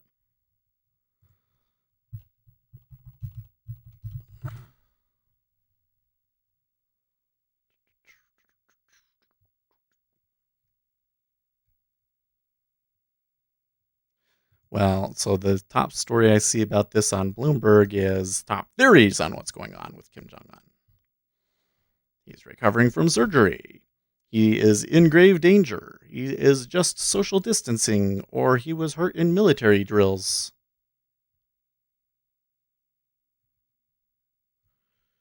Seeking attention.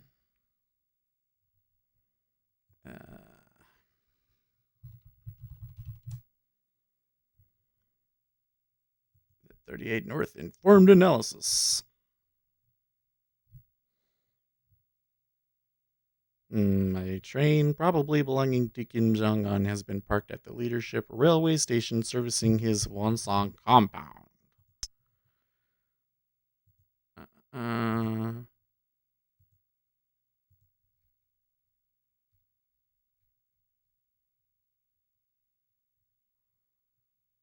Well, I don't see on 38 North them saying confirmed Kim Jong-un dead.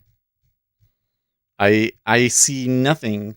Daniel K says I live in South Korea. I saw him at Starbucks this morning. A bit of a limp but seemed okay.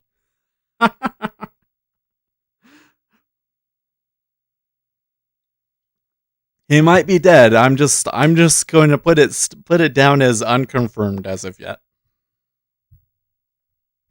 Gary Rich says I didn't say he was dead. Oh, okay.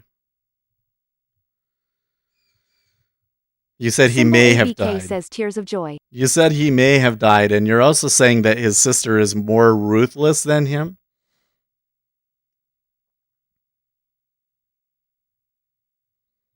I remember them talking about the sister a long time ago, and but they kind of sounded positive on her. Bot says at Daniel K a limp or a waddle.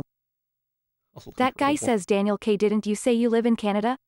No, he lives in North Korea. Gary Rich says yes, she is a monster. Bots lives in Canada. She's a monster, huh? Like a monster that will throw out any plans to make a deal and start throwing nuclear weapons around? Crazy monster? Daniel K says at Bots haha. I'm from Canada, but I moved to South Korea 10 years ago. Oh, it's been 10 years, huh? I'm sure glad I did not buy the treasury, or sorry, that E-mini when it was up there. That high.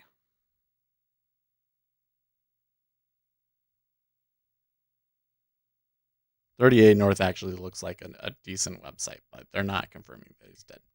They are confirming that there is a train that was spotted outside of his resort that probably belongs to him.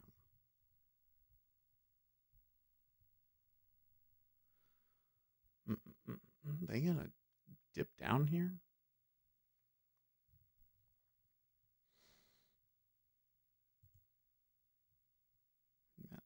When I was looking at the treasury. Bot says congrats, living here now is like having an apartment over top of a meth lab. Robin Williams. Gary Rich says she had people killed with a Gatling gun. Where have you been? She is a ruthless killer.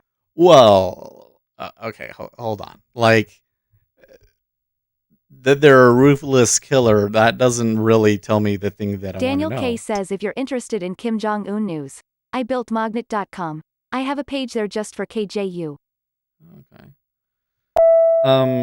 What I want to know is if she would be, how she would deal with Donald Trump and this deal that they were trying to make.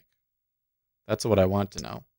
Because sometimes if you're a leader of a, third world country, sometimes in order to even stay in power, you have to do crazy things and ruthless things. So they're ruthless.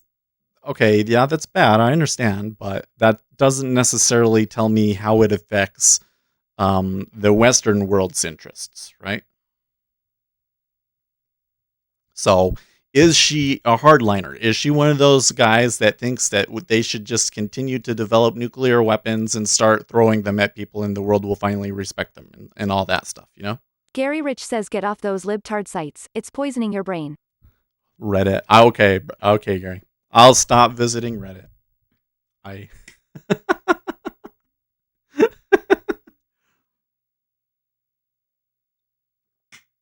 That's where I get all of my liberal news. I have to go to actual websites to get right leaning stuff. I don't even, because like I read Hot Air a lot. They're not really right wing anymore. I'll a pundit. I tell you what, it's interesting to watch how what we're going to call Trump derangement syndrome affects some people, because there are people that were absolutely hardcore conservatives before all of this, and now all of a sudden, because of Donald Trump, they're talking liberal, and it is just so Gary Rich startling. says, Seth, you are so sensitive. So startling to see that a person whose views you knew really well, like completely flip on their head because of one guy, because of the president, is kind of, it's a little disappointing. In fact, that humans are that way. I'm sure I could maybe do the same thing in the right situation, but yeah. Dan H says Epic Times is fun. At least I can see the bias. I read them, and I will read, obviously, the Donald and whatever sources get posted up there. Most of my left-leaning news comes from Reddit, and the only news source that I really read regularly, well, actually, there's 3 that I'll maybe go to. I always read CNBC. I will read The Hill sometimes if I'm looking for a specific story. And I'll read Politico, because Politico is always the one that will kind of give you the inside scoop about what's going on in politics that most people don't care about, but I think are important. So those are kind of the 3 news sources that I'll go directly to. But yeah, but I don't understand what that has to do with the question, which is, okay, we said that she's ruthless. Okay, but where does she stand on the things that are connected to U.S. and Western Gary Rich interests? says Epic is a good source. Is she a hardliner? What is her opinion on nuclear proliferation? What is her opinion on making peace and reconciliation with South Korea and the West? These sorts of things. Because Kim Jong-un appeared that he wanted to try to do something. It's hard because there's a lot of people in the country that don't want to. So is she the opposite of him? I don't know. That's the question.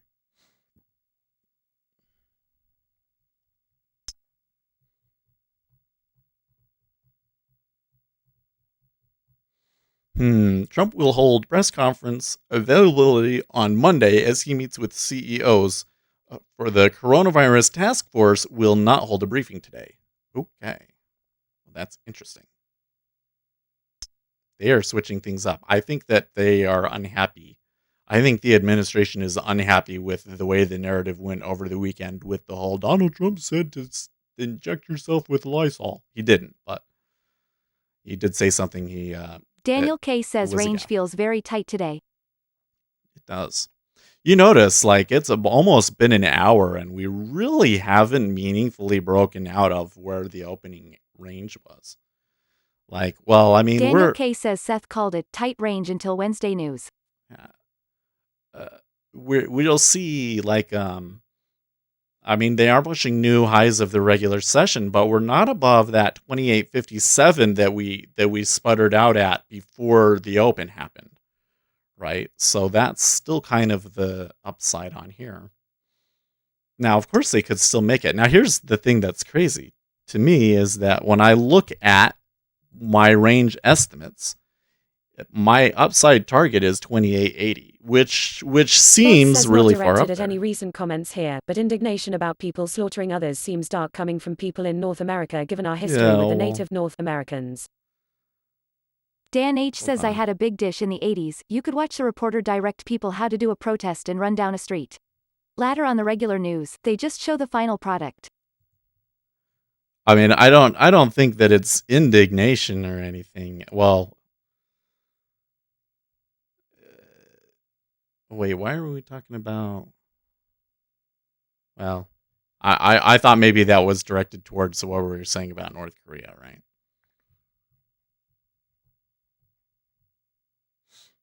Anyways, people are gonna say things. It's it's kind of funny the way like the politics work. You're gonna see the same thing play out over and over again. Like what does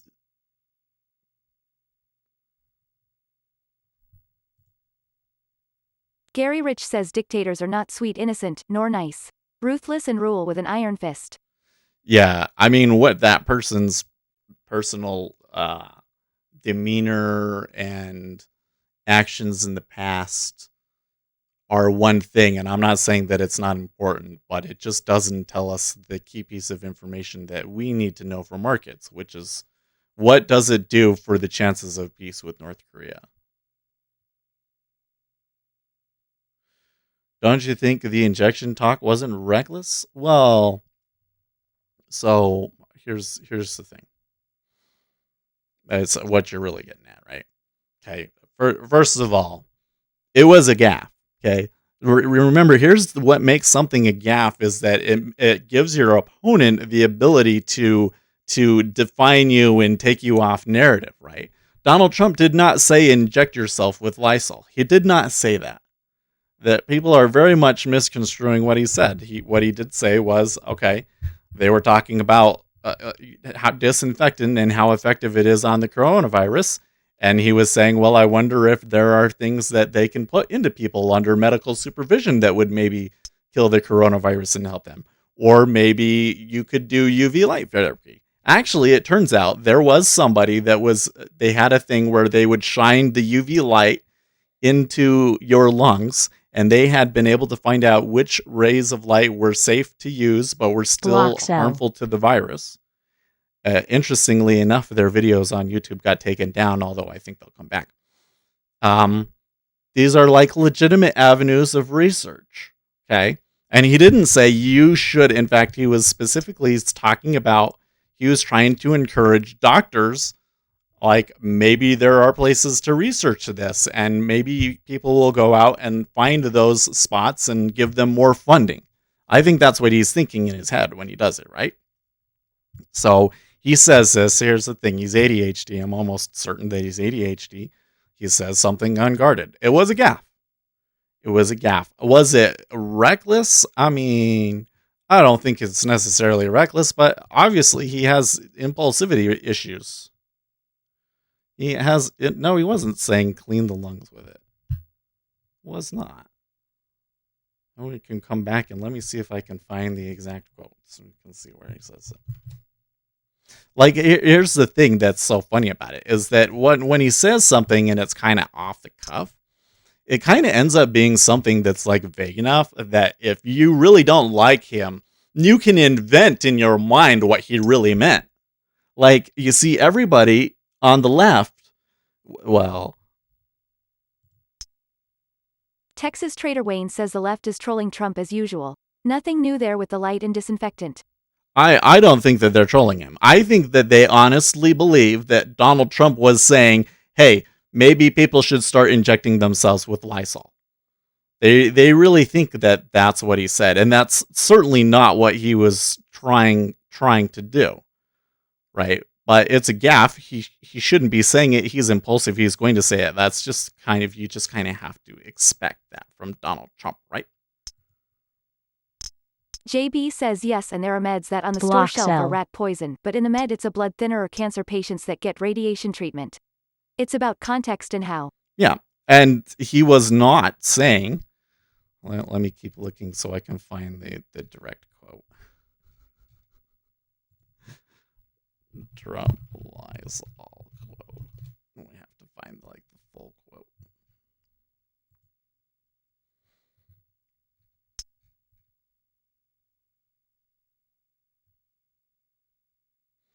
Okay, I see the disinfectant where it knocks it out in a minute, 1 minute.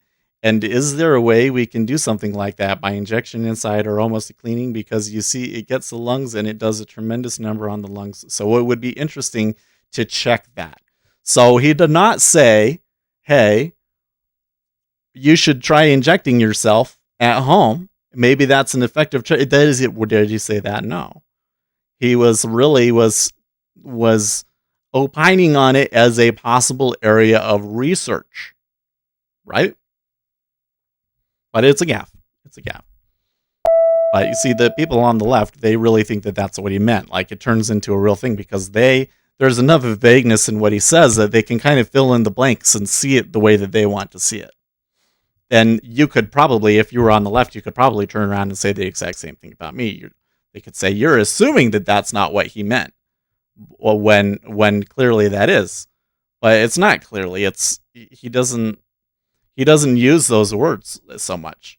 And then when they asked him about what was he saying, he said he was being sarcastic, which I think is just like a really bad cover up. And I don't think he was trolling people either. I think that he truly has a lack of self-control when he talks. But here's the thing. Why does it matter? It really doesn't matter. What the president says about things, people give it so much power. Why do we give it so much power? I'll tell you why we have traditionally given it so much power.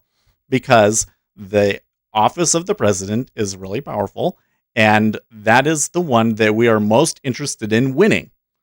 And so people always point out what the president is saying because that can help him either get elected or not get elected. So then we come in and we want to say everything that the president says should be absolutely correct. And it's never going to happen. At least it's never going to happen with Donald Trump. And we would say that was the case with Obama, but really the truth on that one was that Obama sequestered himself so much during his presidency that he just never really gave himself the opportunity to look dumb. Okay. So the reality is that we're letting ourselves, well, I don't know necessarily about any of you, but what I see out there in general is people letting themselves get super triggered about every tiny little thing that Donald Trump says when the impact that it has on their life is nil. Right? He's going to say shit. Who cares? Who cares what he says? Let him say stupid shit. Like from my perspective, I like it because I think people care too much. And I'm hoping that you have a president that says a bunch of dumb things that eventually people stop paying attention. Because I feel that whole section of politics is just toxic. It's not helping the country.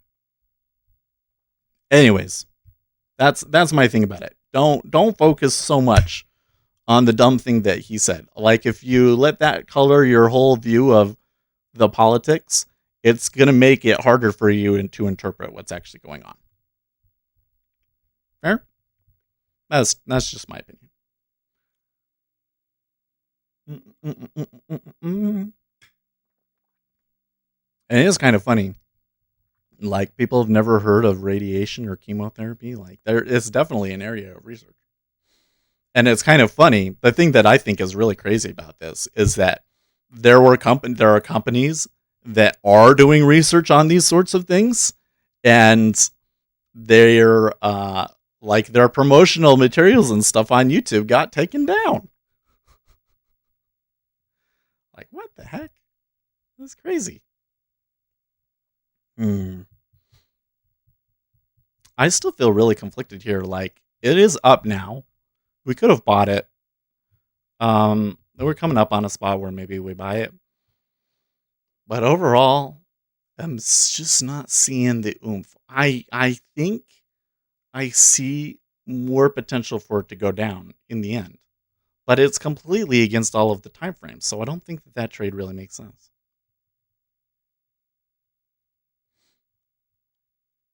Well, let's just wait 3 minutes and see what it does.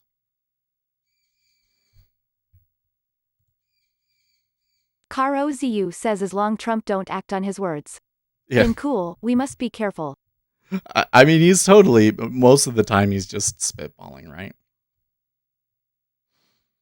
The thing is that when you look at actual policy, he's actually been pretty effective policymaker. Of course, many people will dislike the policies that he's made because they're extremely conservative, but he has very much done what the Republicans wanted. The Republicans are very happy with his performance. Bots says counter trend period 10:15 to 10:45 Eastern Time. Gotcha. And they are turning down, aren't they? I'm gonna wait though.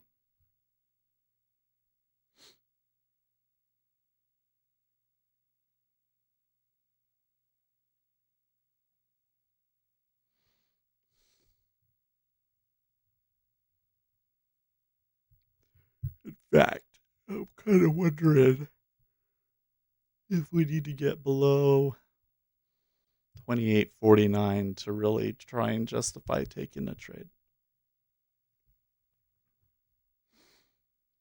Probably, if they got to 28.49, it'd probably be too late at that point, huh? And even here, if they start the next hour going down, we probably can't take it.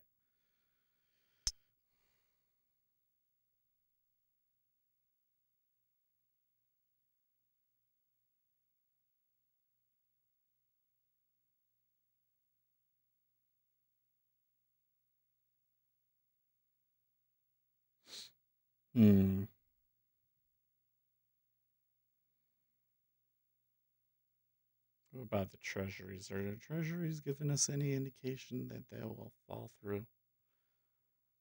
21 is pulling. Daniel K says range day. I'm selling tops, buying bottoms. CarOZU says wait until the Chicago Open. To counter, if you're going to sell. The Chicago Open. Okay, so there's the open of the hour.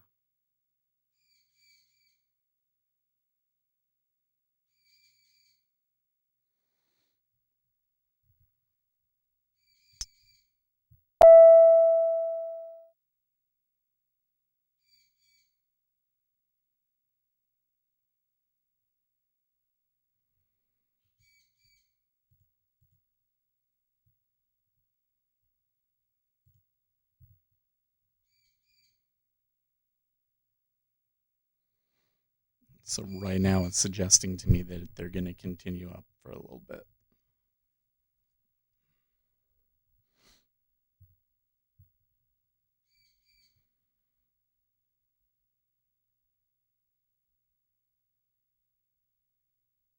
If they don't, then we might have a trade.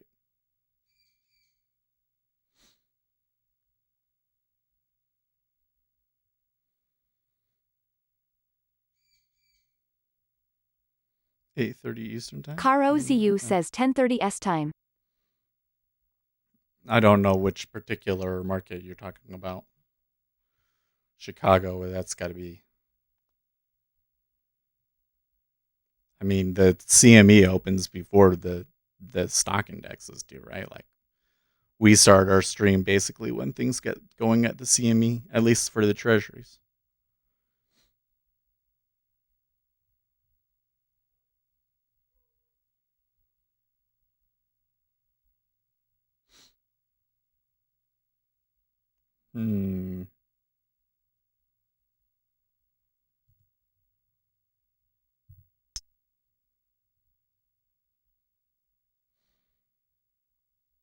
That guy says Chicago is known for agri-futures.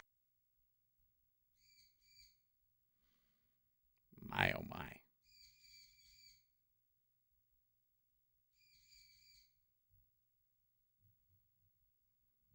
That was a positive development for us.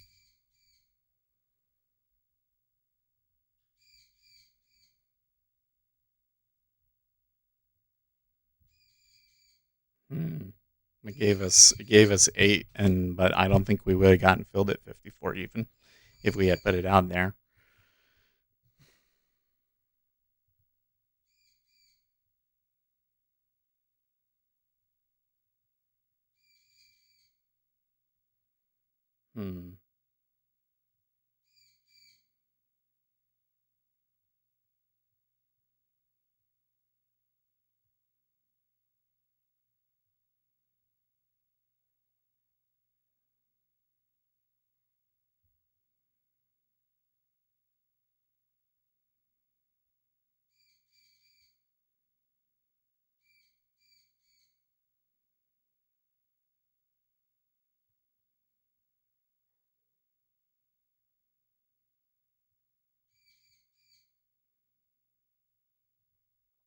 Okay.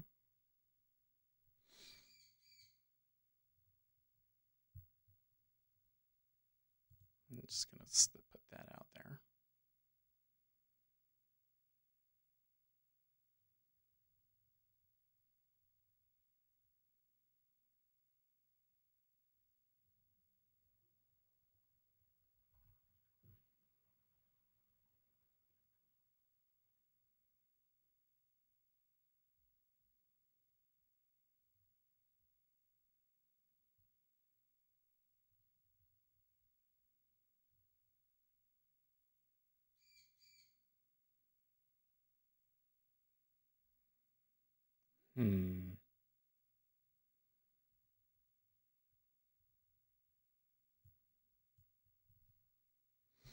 Let's try and scratch this if we can.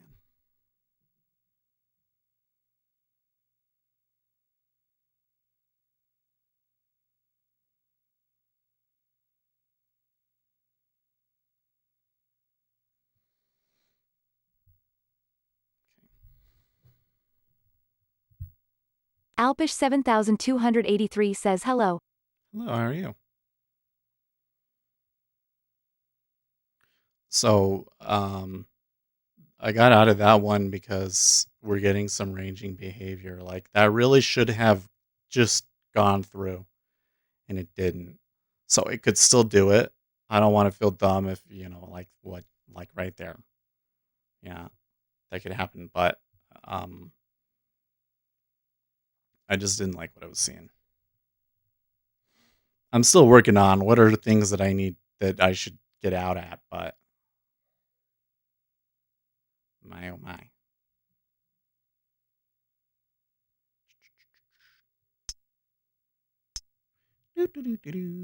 Sucks. Well, we do that sometimes, don't we?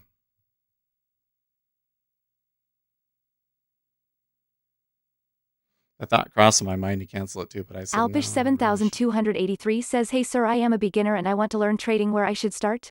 You should start by getting a demo account and trading at Sim. Learn from the market. Just start watching it. You'll get it. You can't. Here's the thing. You cannot watch this and not see patterns.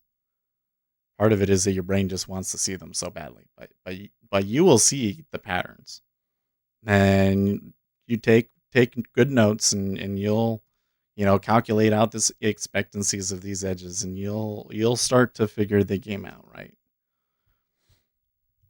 And that's the best way to learn, because I could show them to you, but then you wouldn't have the experience of figuring it out, which is where the real trading comes from, right? Because I could show you something, but then it's going to change in a week, and then it won't be useful to you anymore, right? So watch the markets, figure out what they're doing.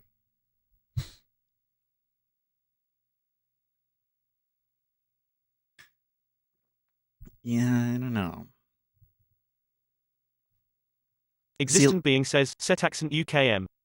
Hey, there you go. JB says, how about best resources to start out writing indicators and strategies in NinjaTrader? Well, probably the best resources that I know of are, one, the beginner videos that I have here on my channel, and two, the actual NinjaTrader API documentation itself. JB says, I need to move my stuff from TradeStation. Ooh. Well, you know what? If you have an indicator that already exists on another platform, it's usually pretty easy to move it over, unless it's something really complicated like a footprint chart, or something that would involve having to draw your own indicator type of sorts. But if it's just like, you have a plot that you had in another platform, bringing it over is usually very, very simple. You'll have to completely rewrite it, of course. But since you already know what the calculation that's going to be made is, you just have to stumble through the API and figure out how it works. And I give you the main things that you got to know in those videos, like the key methods and parts that you're going to deal with in every NinjaTrader script. Once you know those things, you can look at any script that's out there and you'll be able to figure it out. And if you can't, then that's when you can come onto Discord and you can ask questions, and we might just help you write it. Let's see here. Cool. See, back to 56. So I'm thinking, if I had stayed in that trade, DJ right? Spinglass says, JB, why are you moving from TradeStation? I was looking into TradeStation. If I had stayed in that, I think that I might have held it all the way back, and I'd still be trying to scratch it right now. So my read overall that it was range bound was correct. It's just like we probably could have gotten our 10 ticks if we really wanted. JB says margins. Really? I've heard okay things about TradeStation. It's kind of interesting. I wonder, if, for instance, I was using TradeStation, or let's say I was using Sierra Chart, if we would have a different group of people in here. Alpish 7283 says, how much money I need to start trading? Because I have only 100 rupees in my pocket and I am broke. Well, if you are broke, then you JB probably says, love the shouldn't be tool trading. and platform. Micro S is 600 a contract today. Whoa, that's bad. Now, if so, there is. Hold on. JB says last week it was 1,320. For a micro contract, that's crazy.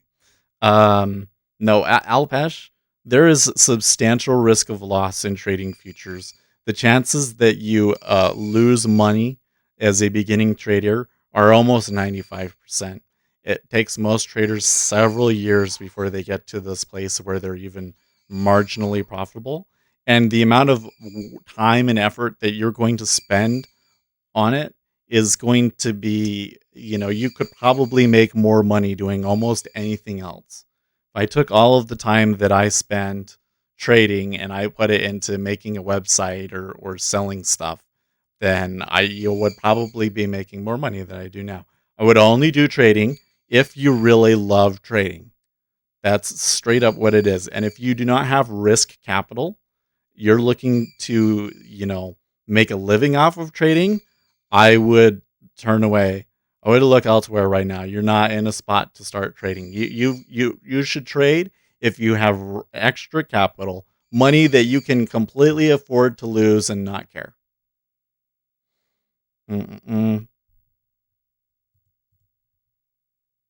Bots says you'd have a lot more nerds and a lot fewer noobs if you had a TradeStation only stream rolling on the floor laughing. You think so, huh? Bots? That's interesting. Okay, well.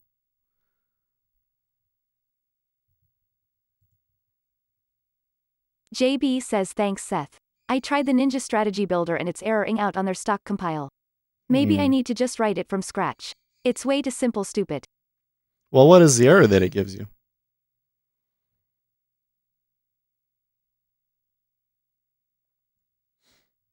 Can you copy and paste the specific error that it gives? I don't think I'm going to take a trade here. Like now that they're back above 56, this is clearly already 10 minutes into this being slow. That means I probably don't want to touch it again. A generic object error with nothing for me to go on. Yeah, no, but if you show me the error in the piece of code that's erroring out, I could probably tell you exactly what it is.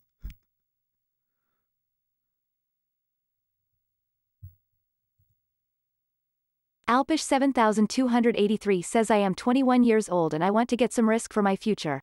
Nah, I understand how you feel, dude, but futures is not a game for somebody that doesn't have a whole lot to risk. Right? Because the chances are that you're going to lose everything. So that's why most futures traders are going to be like guys in their 30s and 40s and have already kind of built a nice living for themselves and are looking for something more, or they're just interested in trading. But if you start that out from broke, then you're extremely unlikely to make it, because you're always going to be concerned about making money to live off of.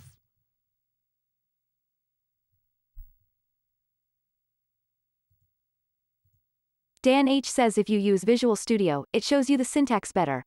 Sometimes, I do not see my errors. Existent Being says at least paper trade first. Yep, exactly. JB says oh, I was getting the error when I tried to run the performance report and compare to my TradeStation results. So the indicator compiles, but then you would get it when you tried to backtest it?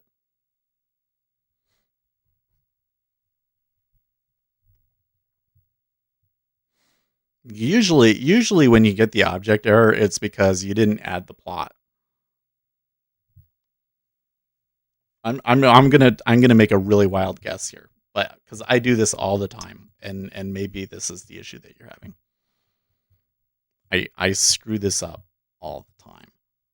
I can't even tell you what would be a good one for us to look at here. It would need to be kind of more of a series one, which most of mine aren't actually series. Okay, like this IR EMA. Okay, this is really simple because it's just your EMA, but with code to color it. Okay. You see right here at the end of the set state defaults, I have this add plot.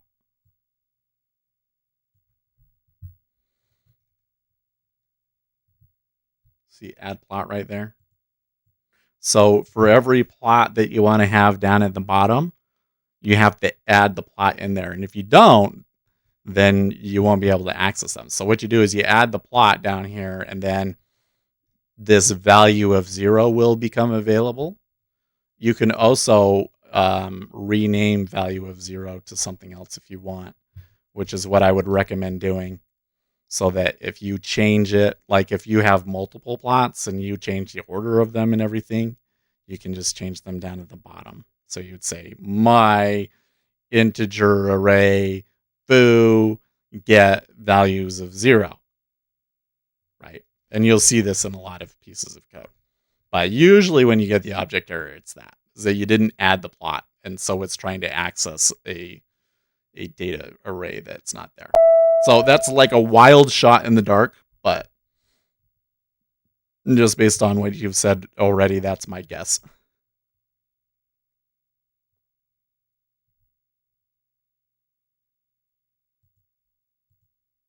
That guy says trade demo for as long as it takes until you can become profitable. Make sure you get a part-time job at the same time so that you can invest it after you become profitable on demo. Yeah, exactly. Bots says that's solid advice at Existent Being thumbs up. It shouldn't be your Alpish only source of income. 7283 says I don't have anything to lose. And I am doing just gaming and NTG, that's why I want to learn trading. Official Von Make Moves says hey man, how are you doing today? Good, how are you? It's another new name. Welcome.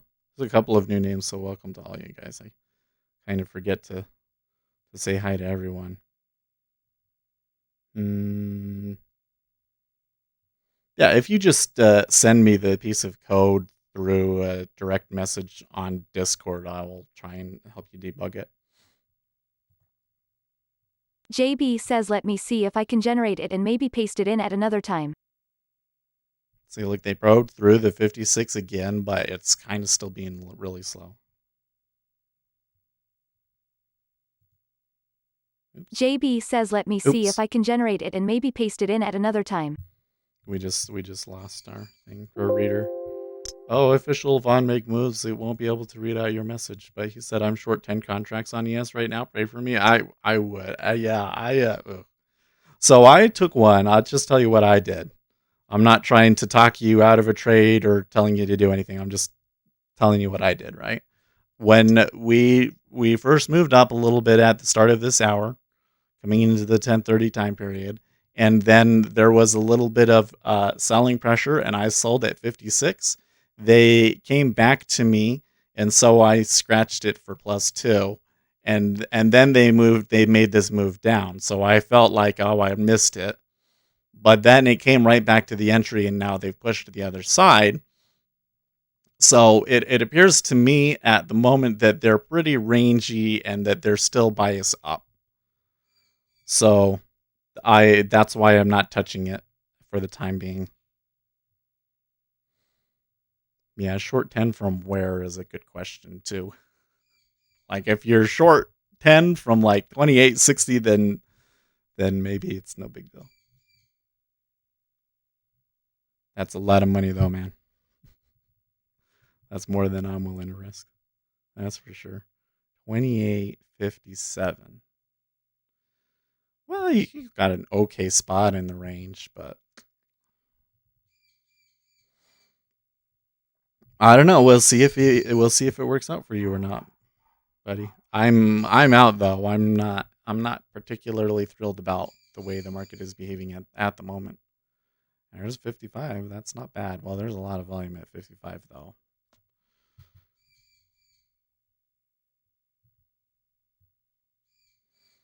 Bad risk to reward if you are looking for anything other than scalping. Yeah. Yeah, that's the thing, is like it very much depends on what is your stop and target and everything. Look at that. Look at how quickly it turned back up. They're definitely in range mode right now. They're just trying to thresh. I feel like they're just trying to I don't want to be in this action screws me over every time.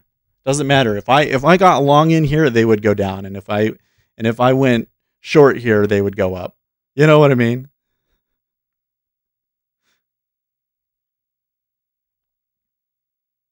This is kind of I feel like in this action, like literally what they do. I don't know if for sure this is how it works or how you would even implement a strategy like that, but you just sit and wait for all of the retail traders to get in a certain direction and then trade it against them. You know?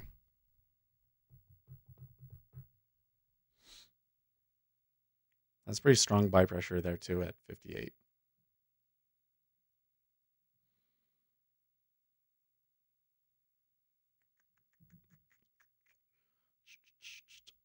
JB says, well, you were in the green. I know. I don't. You know what, Vaughn? You shouldn't tell me things like that. Now that's all I can think about is, oh, Vaughn made a trade, and I'm not sure if it's a. Shouldn't be saying that. I'm not saying. I'm not. I don't want to try and change his mind on anything. I'm less looking to test the pre-market lows, but I think I'm gonna have to stop out. Yeah, I really like to see us like negative on the hour before I even think about taking a short. So, can you zoom in on the DOM and explain the volume in the middle of the DOM? I don't get that information with Infinity Futures. I'm using their DOM, but on Sierra Chart. Okay, so you can get this information in Sierra Chart. You have to change a bunch of settings, but it's there. So if you go into the Discord and you ask around in the platforms channel, you might find somebody that can give you a good template for Sierra Chart to have it show it to you.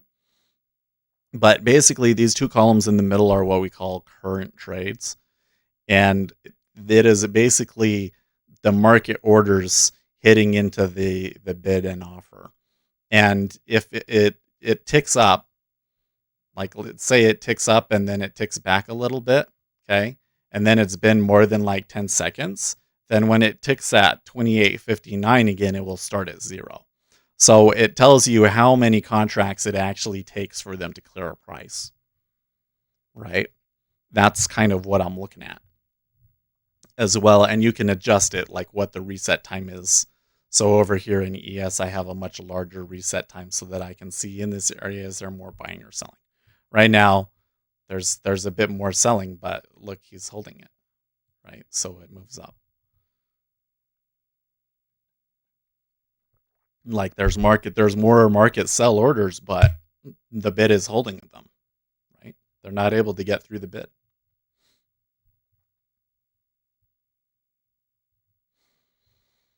But yeah, they have it in CR chart. So just find a template for it. I opened the market open and scalp for 4 points on 2 contracts. So you're only risking your gains. Okay, you make me. I feel so much better, Vaughn. Okay, so there's a new high at 828.61. The thing is that my like volatility target for the day is 28.80. I'm a little skeptical that they'll get there. They might have a hard time getting there because the market does feel a little constrained, but they're in a buy mode today, and I just don't think it's gonna go in. What's John got for me here? Not quite sure what he's trying to show me here.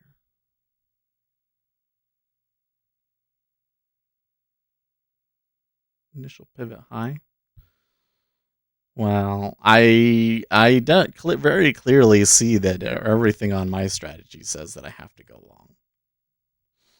Like, especially now, that one, if that 8:30 hour had ended up being negative, it might have worked. But now, no way I could really try shorting it here. I don't think that would make a whole lot of sense. I guess maybe if they go back up to the high, like at 28.63, we can see what they do up there, because there was some selling up there.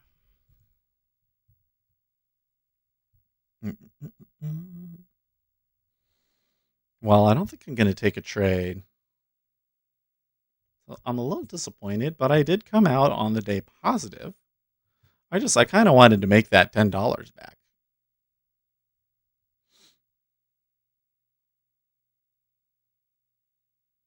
That kind of sucks because something like this one ended up going a little bit further. This one I could have ended up getting my target at some point. This one though didn't turn out. But I did what I was supposed to, right? I think I played things the way that I should. John says that's what my screenshot was suggesting, is that you really shouldn't be going short right now. Yeah. But the bigger issue that I have is that man, I don't know how to quantify it for you, but it seems that the market is constrained. I don't see a lot of trending opportunity. Unloaded half. Well, they look like they want to buy. I guess if they went up to 28.80, it wouldn't be like crazy or anything, but I don't know. I think that the 27.80,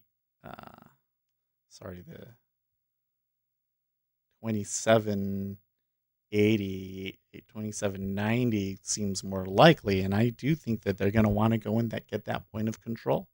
But so far, it just hasn't worked. It hasn't come through. So maybe they'll go and do it without me. Maybe they're just going to buy it all day. I can't say.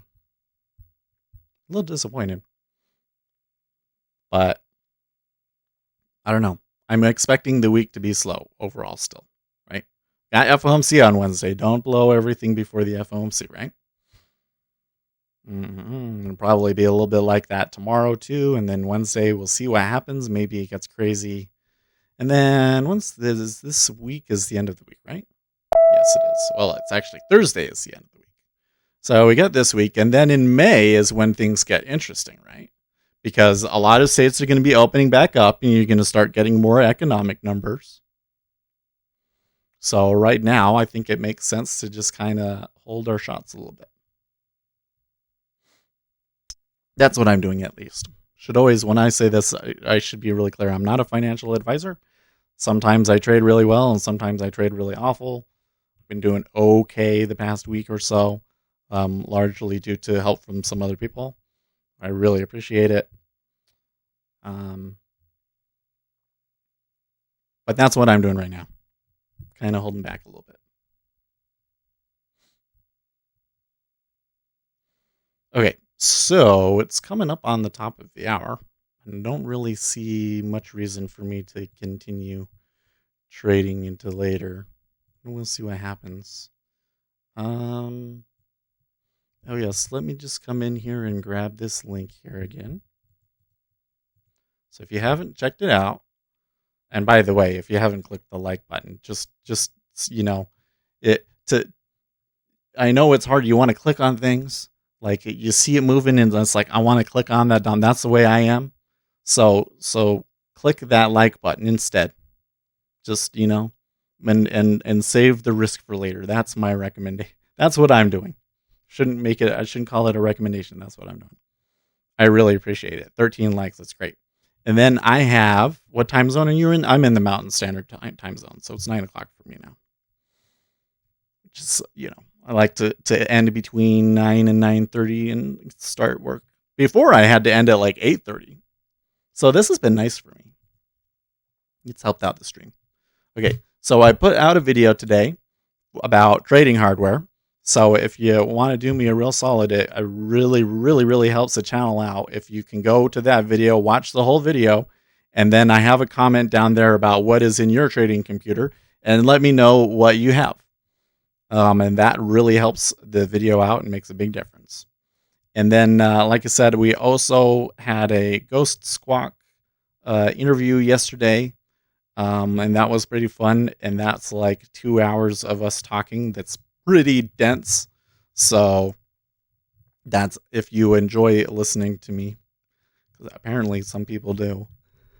I don't understand. They were telling me I have a nice voice, and I'm like, I don't think there's anything special about my voice. You know what it must be is I think that when you're listening to yourself with the headphones on, you become a little bit better at speaking.